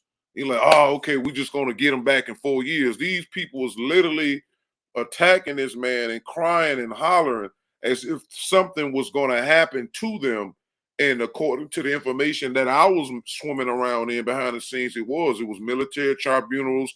The first person that they got was what's his name? The dude that played dang, what is that movie? He played that little movie talking about a box of chocolates and all that. What's his name? For That movie? For Who? Tom Hanks. Say it again. Tom Hanks. Yeah, Tom Hanks. He was the first one they got, and he was overseas and all that weird stuff he was doing. Forrest Gump. Forrest Gump, right? And he was doing that crazy stuff with a ball and blood and handprints. And they just started showing how he had all these weird kid pictures. He was showing pictures of little kid. Tom Hanks. Yeah, Tom Hanks on his Twitter. They were just showing like he had pictures of like a shoe of a little kid missing. It's not his son, because his son is wild. I think he's on dope. Yeah, his son raps, I think. Yeah, he's a rapper, but he's but so that's what they started doing. You know, that dude named Cappy, the white guy named Cappy was exposing Obama and Michelle and all those people, entertainers, that he ended up dead and stuff. And then I think one famous person came out, was laughing, and they showed a picture of the place where he allegedly had committed suicide and that. So we was watching these little shots that these people he was talking about was doing on the net. And so that's how you know that it was little things going on, and it was some people getting locked up and killed, and then they had doppelgangers and clones and technology to make you think, yeah, Pizzagate was a big one too. And the guy that allegedly debunked Pizzagate like a couple weeks ago, he just got arrested for child pornography. So that Pizzagate was real. John Podesta and all them people's involved in that. And they had a underground thing at that spot that they was hiding the kids in. They showed where Obama and them was talking about. These are code words. If you look up Pizzagate code words, they had pizza was for kids, pizza with anchovies and all that stuff on it was a certain type of kids, hot dogs for kids and all that. And they started showing how Obama and them had spent almost $1 million eating hot dogs. Talking about we ordering hot dogs. I say, who in the hell in the White House eat hot dogs? Y'all millionaires. Y'all don't eat no hot dogs, but all this stuff was going on around the Pizzagate thing that people didn't investigate that. Even if go ahead. You know, I'm sorry, brother. I think we must take caution, you know, with the not just Pizzagate, but a lot of things that they say about some signs and symbols. I think some of it is due to is up to interpretation, you know. And I'm not trying to brush off the Pizzagate stuff, but isn't the Pizzagate related to the claim that Hillary Clinton is involved with pedophilia and stuff like that? Yeah, I seen the actual footage of them. There was a white girl that they had her and Anthony Weiner's wife had the white girl tied up on some kind of post, and they cut her face off. I seen the footage, and Hillary was in it, and she cut the girl face off and and they had a straw and sucking the girl's brains and stuff out of her nose. Young Pharaoh put that out too. That's why he got attacked a lot as well. And they had all these. I still got some of the files that these people, they had all these secret indictments. It was like over 500,000 secret indictments. I still got some of them joints in my email to this day, and they was going and getting these people behind the scenes. But Hillary definitely had involved in that. And guess what? It was like 8 cops, police officers in Brooklyn that got the laptop from Anthony Weiner, right? This is like 2015 or something like that, or 14, when Obama was still in there. And the cops seen what they was doing on that laptop, harming children and all of that. And the cops was threatening Obama and them that they was going to go to the public if he didn't do it. He didn't do something about it. 6 of those cops got murdered. 2 of them is on the run right now because Obama made the FBI go after them dudes and knock them off. This is the type of stuff that was going on under Obama's reign that a lot of us weren't paying attention to because we were so caught up on him being half black and walking around talking bad about black men while he was signing executive orders, setting things up now for the 15-minute cities and enslaving and the messing with the currency and taking over farmland and land grab. I got videos on all this stuff. That's why my YouTube got took, because I had documentation of all of this stuff that Obama was doing. Black people didn't look into politics in that format. And so a lot of us, we didn't understand why Obama was getting hate. Once I got hip to the executive orders, that's because the president only got 2 powers: the power to pardon and executive orders. That's all you got to do. You want to see what Obama did, and if you want to know if what he did was right or wrong, read the stuff he signed. Then you will see the powers he was exercising. And that's how you get your answer on who was doing what by the executive orders that they signed. I seen him taking land from Native Americans. I seen Obama paying off dirty, negative Native American tribes to say other tribes weren't American so they can take their land and not pay them. And the Fed takes possession of the land. It was called a land grab. And they hid all that with stuff like Flintwood, Michigan. So while we was looking at the dirty water in Flintwood, it was Native American lands that was a couple of miles upstream and backstream that they was taking those people's land. But they weren't letting you see them people go on the internet. I found a lot of stuff that was like how we doing, but they weren't able to get on the net and talk about their problem. They had to film their own stuff. Sometimes you can find local news and they have these Native Americans telling you what Obama was doing. But then the media made sure they cleared all of that. You didn't hear that until he was out. Once he was out, then I was able, like I said, 2019, getting at Dr. York and all this stuff and looking at the Illuminati books and stuff. And I noticed York was following suit to these same books that was written by these elite. And I'm trust me, I know I got the books, I got his doctrine. So I start seeing things that was written in the New World Order books that was written in 1990 and stuff that they was planning way in the 1800s was showing up in York books. And I'm like, oh, snap. So that was guided me to go into the politics because York was like, he told the Nawabians to vote for Obama twice. And Obama denied York a pardon twice. But I'm like, why is he telling them to vote for this man? And then I seen what they was into.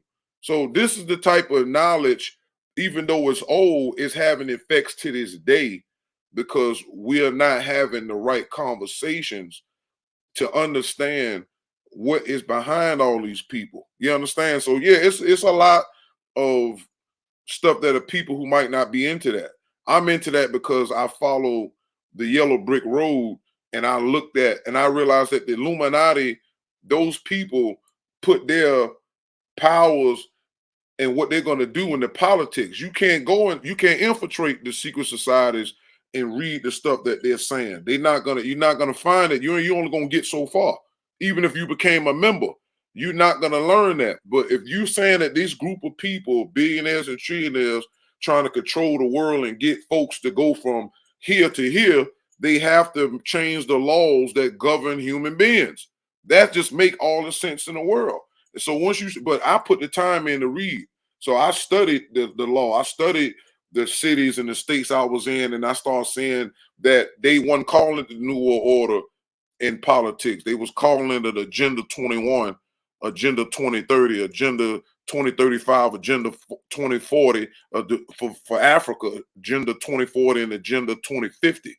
This is the stuff they was doing. The Chinese and all these folks going around trying to take you out your cars. They setting all these files in Canada and Hawaii.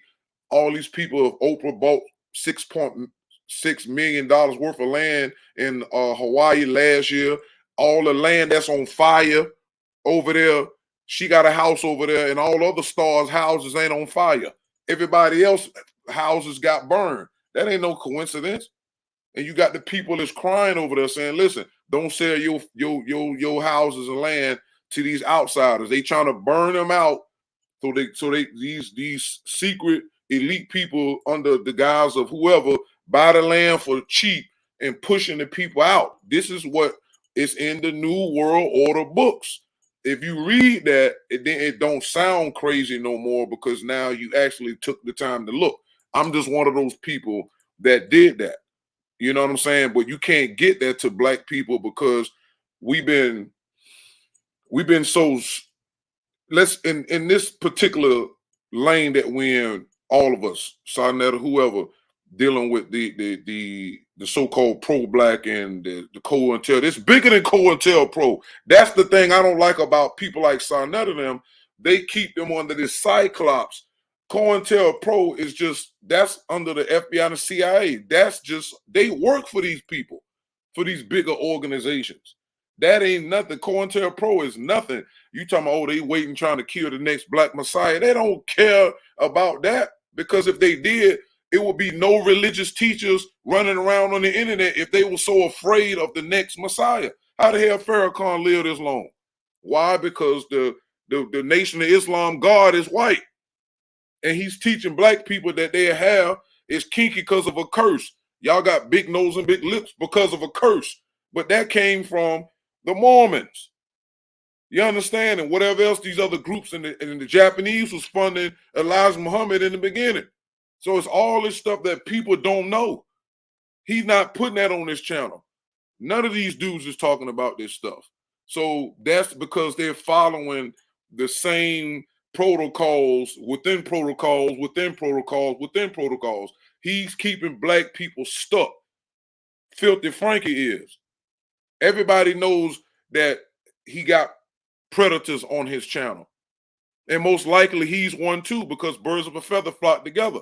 I'm not going to call him a pedo because I'm not sure.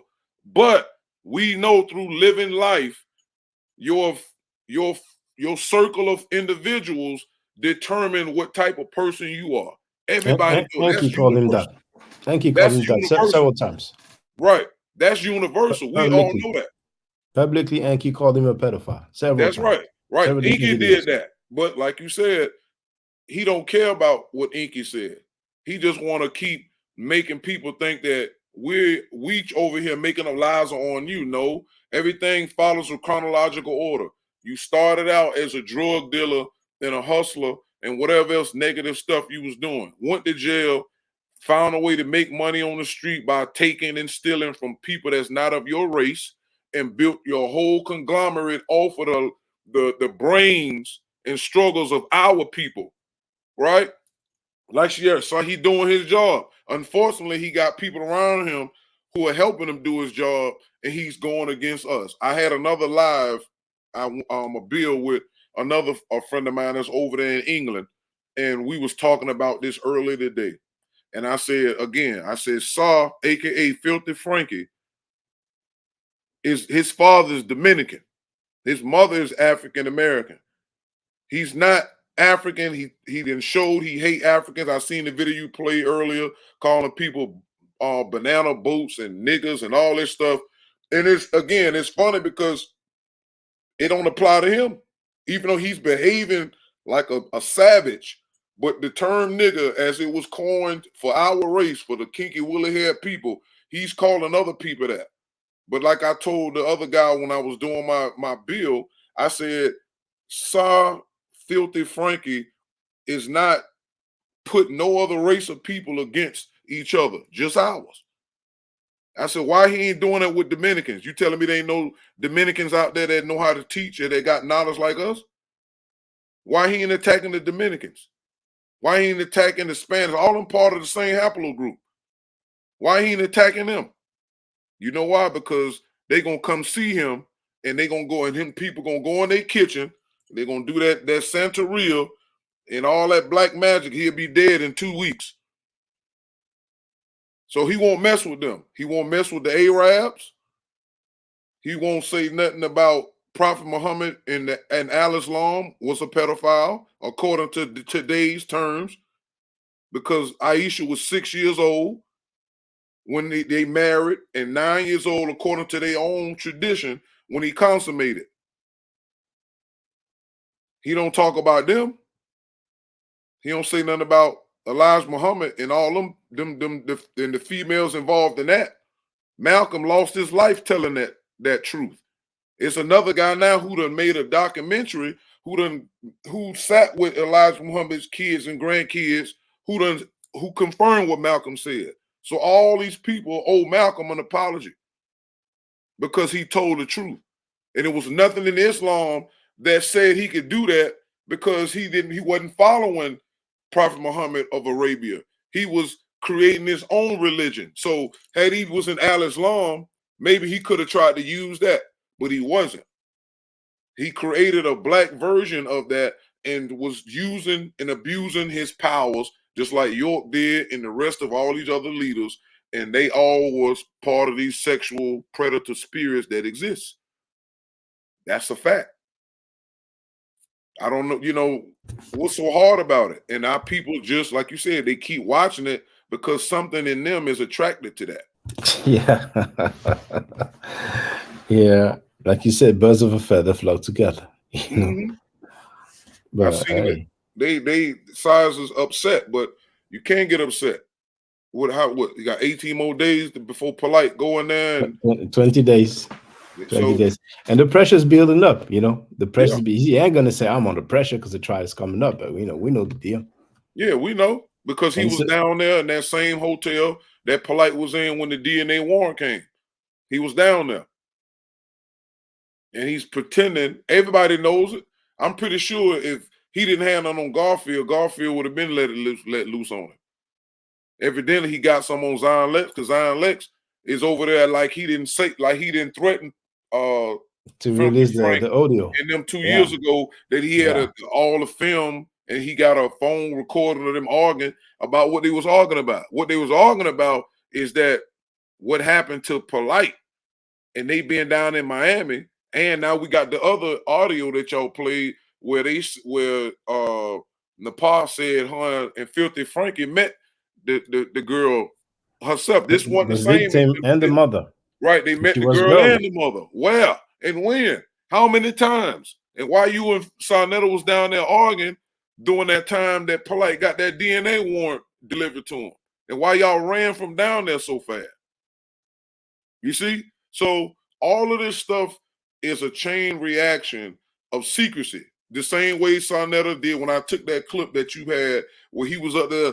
I was there. I knew what was going on before y'all did. That's why it sounded crazy when y'all heard about it. Of course you knew. You knew when he did that to that girl too. And got arrested and got out and didn't get until they got the DNA stuff together in June. You knew what was going on. Like he said, he said, I talked to Polite every day. Then he said, every 2 weeks. Yeah. Right. So he caught himself, but we already know that. We know that's your boy. And y'all got stuff over each other's head. And it's just going to come down to, like I said, if he go to trial to where we think he go to trial, they're going to cut him a deal and he finna start snitching. He already said this. If he go down, y'all all going. So it's just a matter of time. And I hope we see all of them get led up out of their houses on news with the FBI and them taking them down for the crimes we suspect that they're committing or have committed.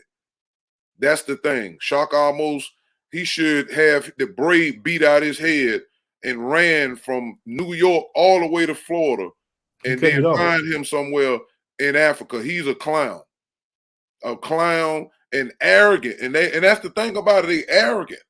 You know you did that. You know you wrong and you arrogant. Same thing with Filthy Frankie. The arrogance when you know they dead wrong is why they deserve more punishment because you wasn't humble. You didn't care about the people you harm. I don't like him because he's facilitating black people's ignorance for profit. That's my problem with it. That's my main problem. On top of that, with the children and the women and all of them who know that they ain't gonna have no justice. That's why a lot of them ain't came out and said nothing because they know that Saw gonna sick the dogs on them, and they ain't gonna have nobody. They think they don't have no protection. You do. Y'all got us. You have the community. It's good people out here. You understand? But it's just a matter of time. I can't wait. I can't wait till all of them get up out of here. I really can't wait, because it's clear that we stand for right, and we stand for the protection of men, women, and children. And this clown, this dirty Dominican, then kept pedophile Copes over there, follows of Dr. York. You let a dude tell you that I worship York, even he molested 1,000 kids, and guess what he did? York been molesting since the 70s. It's mad stories in those communities that never made it to the police because York had a cult, and he had dudes that would beat and take your life if you did anything other than what he didn't want done. And a lot of these guys believe York was a spiritual and a spiritual being of who he said he was. That also fueled the order and taking orders directly, like whatever he say. And that you can find that. The only reason I knew how dangerous this stuff was because I studied other cults. When I got away from that, when I started studying Scientology and Jim Jones, and I started just looking at the pattern, the mentality, the psychology, and look at the crimes that these people was doing. It was a guy that was under York that was setting fires to people, apartments, to take them the same way Yahweh Ben Yahweh was forcing people out of their houses and apartments down in Florida. These cult leaders do the same thing because they want the real estate and they want the control. And of course the government knows, because a lot of these cults, they eventually get involved in business. You understand? They got to sign paperwork, and you getting all of these buildings and units, and you put all these people here. Of course the FBI know that you're a cult. And a lot of time they watch it because it keeps them with jobs. If all these people were righteous and they really stop crime and as righteous as they say they are, they wouldn't allow these people to set up shop anywhere. Me, Shaka, the brother over here, even Andrea, we can all create a cult right now, get a name, go down there and get it incorporated and call it the cult of Shaka and Dugu. And guess what? The government gonna allow it. And even though we can all say we cult leaders, they're gonna allow us to get all these people in here. They're gonna watch them people get abused in some form of fashion and just sit there on it until some stuff crap happened. Then they got to get involved. So they're aware. America knows what it's creating. This is the only place in the world where you can actually do that in the public and not hide. Other countries, you can't just go over there and start up a cult and all of that. It got to be clandestine. Over here, you can do it. They had a guy who made a movie where he created a false facade where he was a cult leader, and it was all made up. He filmed himself making up the cult, had a picture, they never seen who he was, and he put it out there and got mad followers. He just ran that just to show you how easy it is, how gullible people are, and how messed up we is, and how we'll follow anything because we looking for somebody to take care of us, because religion and slavery in a couple of thousand years that we've been declining as a race have been mentally molded into somebody got to save us, and we need to do it ourselves. And we savior complex. Yeah, it's a sad but real spiritual aspect to that. I'm tired of being on the one talking, man. Somebody need to jump in. Well, you mentioned York, molesting since the 70s. There is, I've read that, he was accused of molesting a girl, was like 15 or something like that. Now, I can't remember if he went to jail for that. But not long ago, I played a clip where they talked about York being ran out of Brooklyn. But I forgot if they said it was some Jamaicans who ran him out of Brooklyn, or if they said some other people like Muslims or something like that. But not long ago, I played something, or I came across something where they stated that he was ran out of Brooklyn, and maybe that's why he decided to move to Georgia. But it's a shame because what can we do, man? But interestingly enough, we have these ladies, these desperate baby mamas on SARS platform, defending Malachi York. I mean, damn, the dude has raped children. sodomize boys and girls. Like, you know, what more do you need? Because they don't study. They're looking at that's what I'm saying. They're looking at knowledge. But then they know what he did. They know what he did. It's like the what things I'm that saying is what they doing is they don't go deep like they should. The protocol is you should always look at what a person is into and what they're teaching, because they all have agendas. And that's why a lot of people still praise him, like Nas, and you know, Nas got a couple of lines. Yeah, but that's about back in the days, you know, and that Prodigy. Cameron, Nas, Yeah, all of them, Prodigy. right. But that was before he got the case. I presume that was before he got the case. But some of them still was talking about him even after that. But what I'm saying is, he left Brooklyn, but then he went upstate New York. That was the second stop. Once he left upstate New York, then he came down, True Peace V Bennett, and then he went down to Georgia. So it's phases of things that was going on. Like I always bring it up all the time. I say, show me where in Islam or any branch of Islam that said that you got to bring in $100 a day or you get beat and you won't be able to have sex with your wife. And they have some called, I think, the green room, where they be able to have sex with their wives, but that's only if they brought in a certain amount of money. And the women was all told to get on welfare and then take all that money and the benefits and turn it in. And he was doing this and doing that. So that's what I'm saying. But people on the outside who defending him, they're looking at the information. They're not really, everybody in the so-called pro-black arena, they've been oversaturated with COINTELPRO. Every time a black man stand up and do something, they got to get him. That's not true. They want to bring him down. That's right, because it's plenty black people that's out right now. Why they didn't get Bobby Hemmett? Why they didn't get Dr. Clark? Why they didn't get Dr. Ben? We can just go all down the line. There's plenty of black men that didn't go to jail. Ain't nothing happened to them.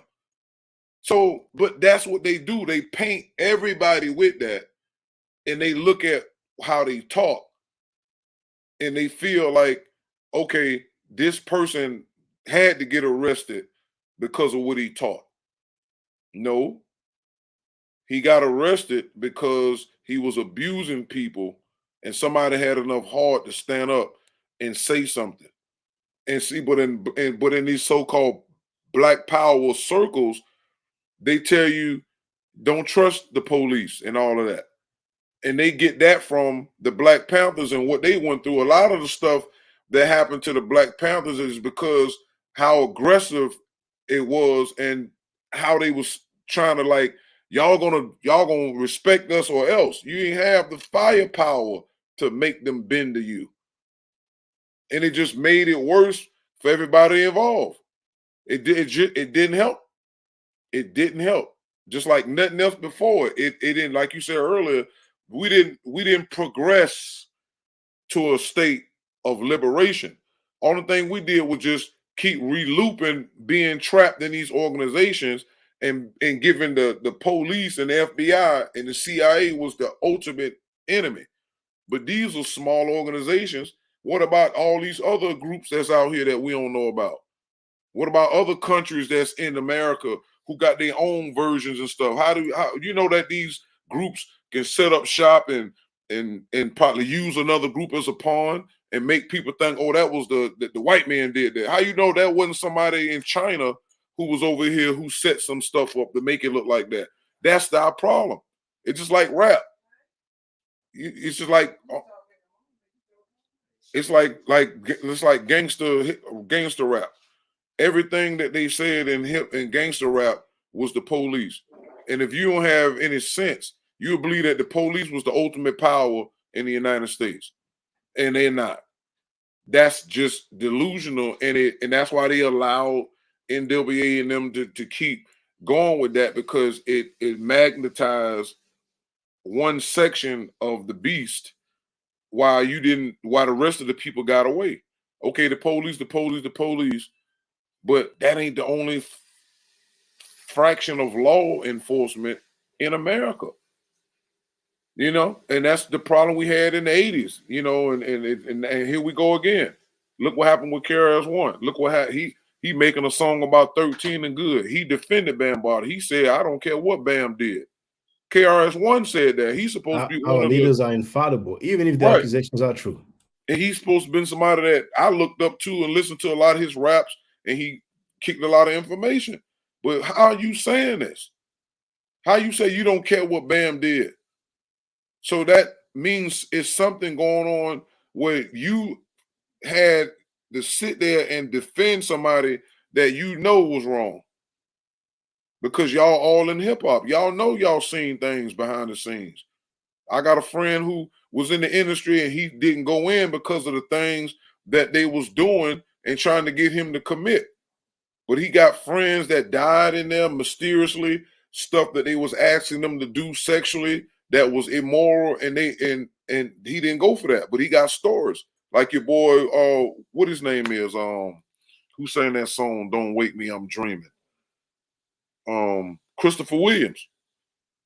It came out that Christopher Williams, the singer was it came out that he was blowing Diddy in order to get on. That's the one who plays in New Jack City, is it? Yeah, but this is the stuff they have to do. When they talk about the casting couch in Hollywood and all that stuff is real. That's what asked Harvey Weinstein. He was one of the main persons that they had to go to. And that dude bankrolled all of Ice Cube's Friday movies. Again, that casting couch thing. Like when I was young, I wanted to be a rapper. Okay. Right? And I've been writing the lyrics since I was 8 years old and stuff. Right. I heard about Christopher Williams and a bunch of different folks and stuff that they did and whatnot to get on. And I'm just like, rapping was a little dream of mine, but yo, there's no way. Like if I'll just be a truck driver if that's what I got to do to get on.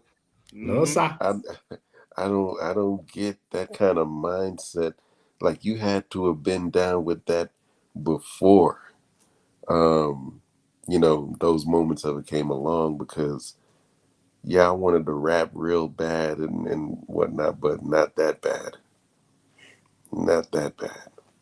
And that means everybody did it. I don't care if it was Rakim. I don't care if it was LL. I don't think we can go there, brother.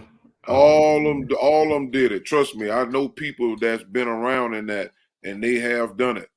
They Dre, all of them, Eazy-E, all of them did it. You can't get famous and then they approach you. They groom you before. It's a guy that's on.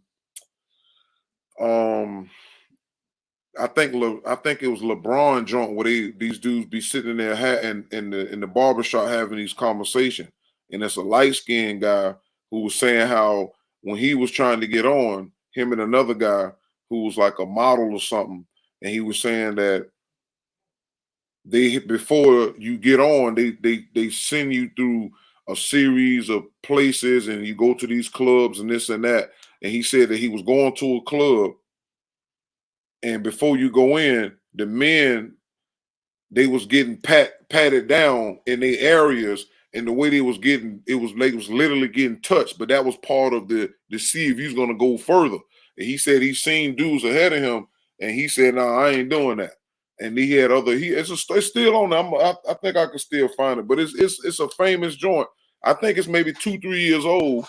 But he was talking about all of the stuff, and he said he told a guy that was from overseas that was going on. He said the guy went a little bit further, but then he quit and went back home overseas. He said he got an email from him, and he said he apologized for not listening to him because that was the case. I got a friend of mine where he had a bunch of artists, and he was working with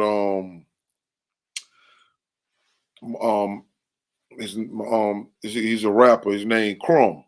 And Crumb is like, I think he's from St. Thomas. St. Thomas is in Jamaica, right? I'm gonna have a look. If you from What's the yellow brick road? That's just a term. I mean, you know, you follow the yellow brick road is how they did in the movie with Dorothy and all that to get to the wizard. That's you have to follow that because of the wizard is represent magic, and that's what they do in these underneath all of the freaky deaky stuff. These people are into the occult, and so that's where they come from. That's why you see the symbols. The symbols have to be there because the symbols are symbols of power, and that's why when you look at like Doja Cat, she got a new video out, and all these people are wearing these demonic costumes and crazy colors because this is the type of energy and entities that are there that most people can't see. And then when they go into these parties, these underground parties, these secret places in the cities where these are so-called abandoned buildings at in New York and all that, and when you on the outside to the regular people, it look like they're abandoned. But when you actually get in there, they have it's totally decked out and they doing all kind of stuff. That's why Cat Williams got in trouble when he told that joke about what he seen in those mansions. And they was on Cat Williams for a minute, for a couple of years, because he told a joke with what he seen and he wasn't supposed to tell. That's why I was telling you, long as the secret is kept tight, everything goes smooth.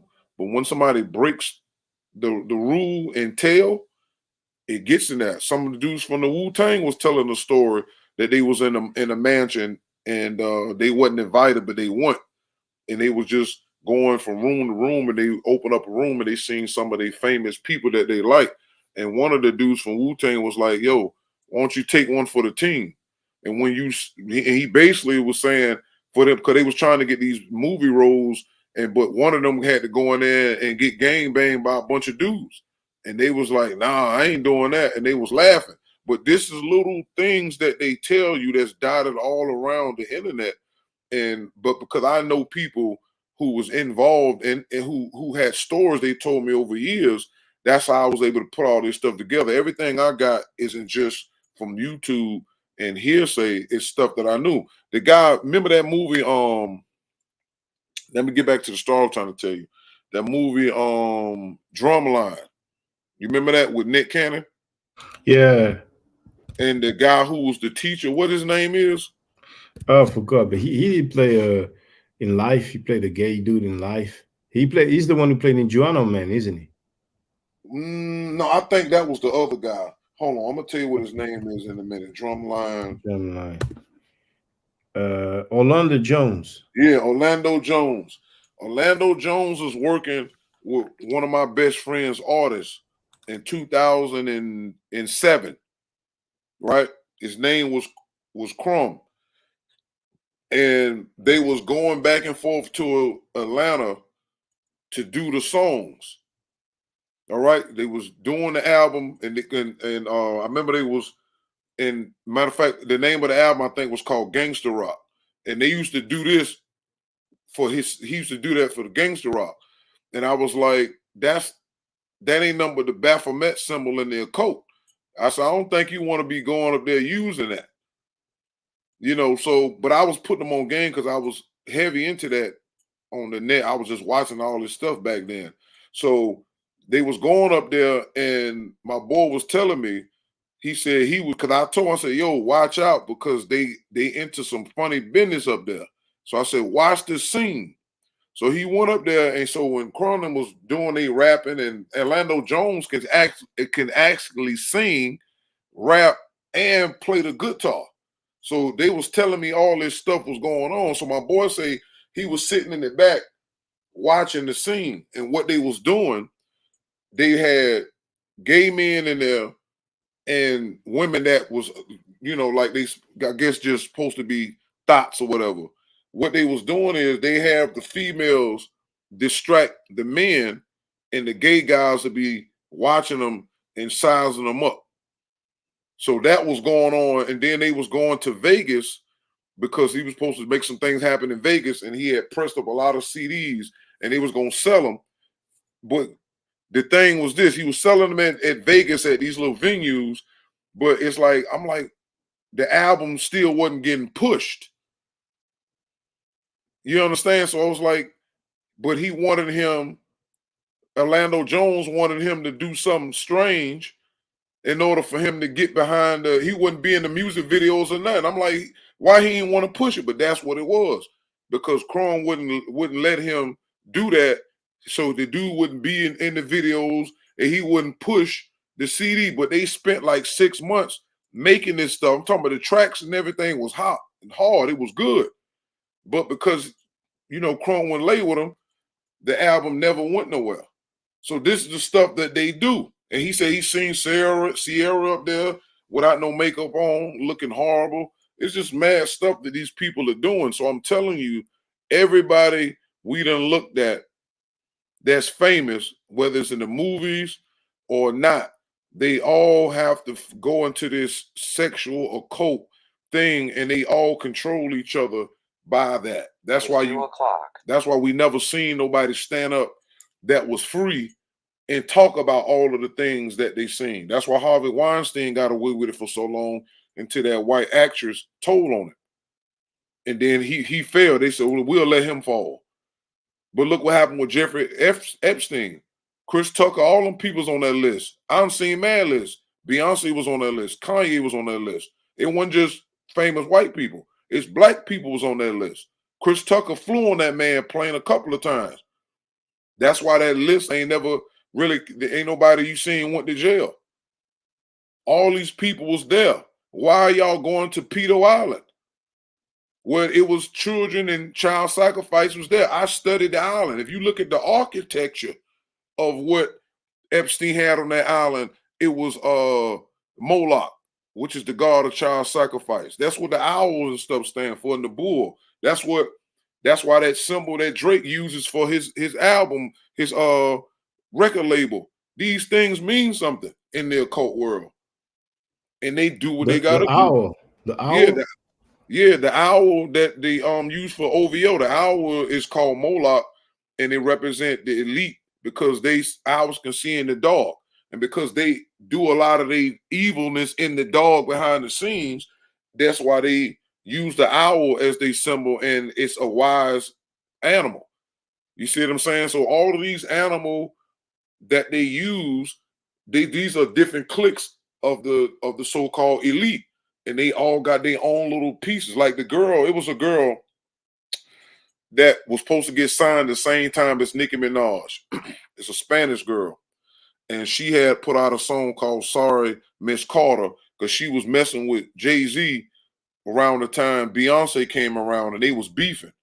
So she did an interview where she said they was down there with Young Money and her and Nicki was there at the same time. So they called her on the bus and they wanted her to let everybody on the bus run a train on them. Baby, Wayne, all these people.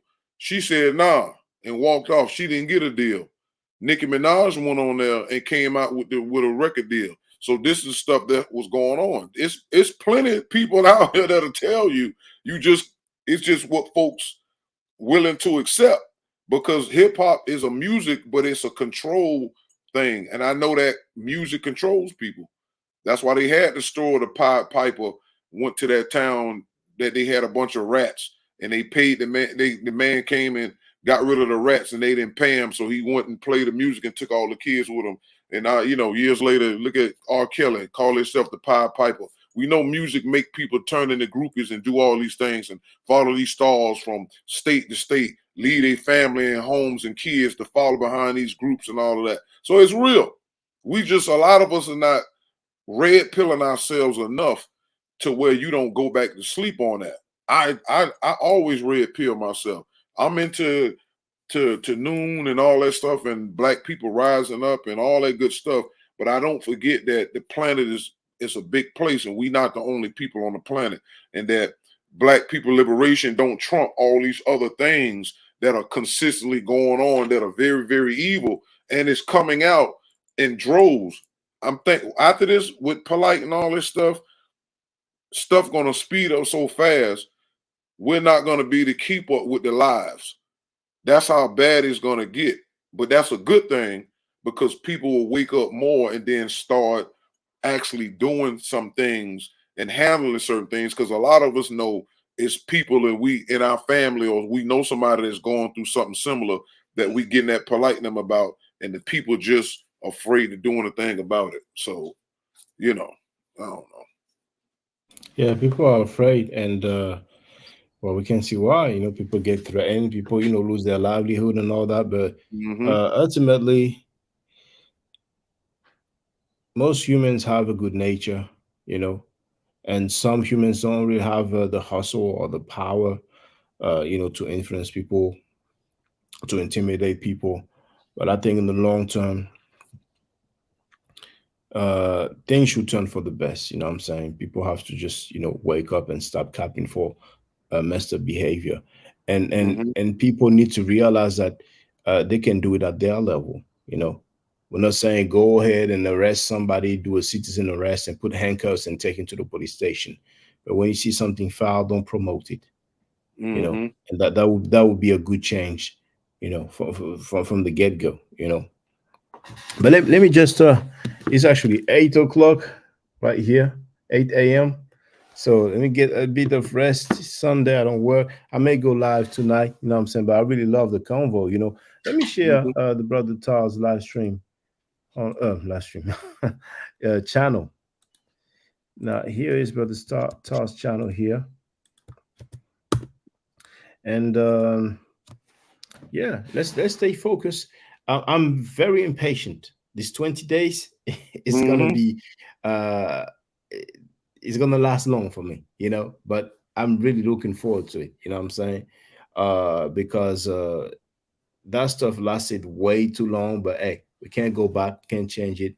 So stay tuned, ladies and gentlemen, brothers and sisters. We can have convo about all sorts of things. And I love the convo. We're doing what's right, we're standing on what's right. And we're not following people that groupies, you know what I'm saying? You know, we have the right to disagree with stuff, and what's been going on was real messed up. But once again, it's coming to an end, you know what I'm saying, when it comes to that particular so-called conscious community, you know. So thank you very much, brothers. I'm gonna make my closing remarks. I'm gonna play the outro. Just gonna make the closing remarks. So stay safe, stay healthy.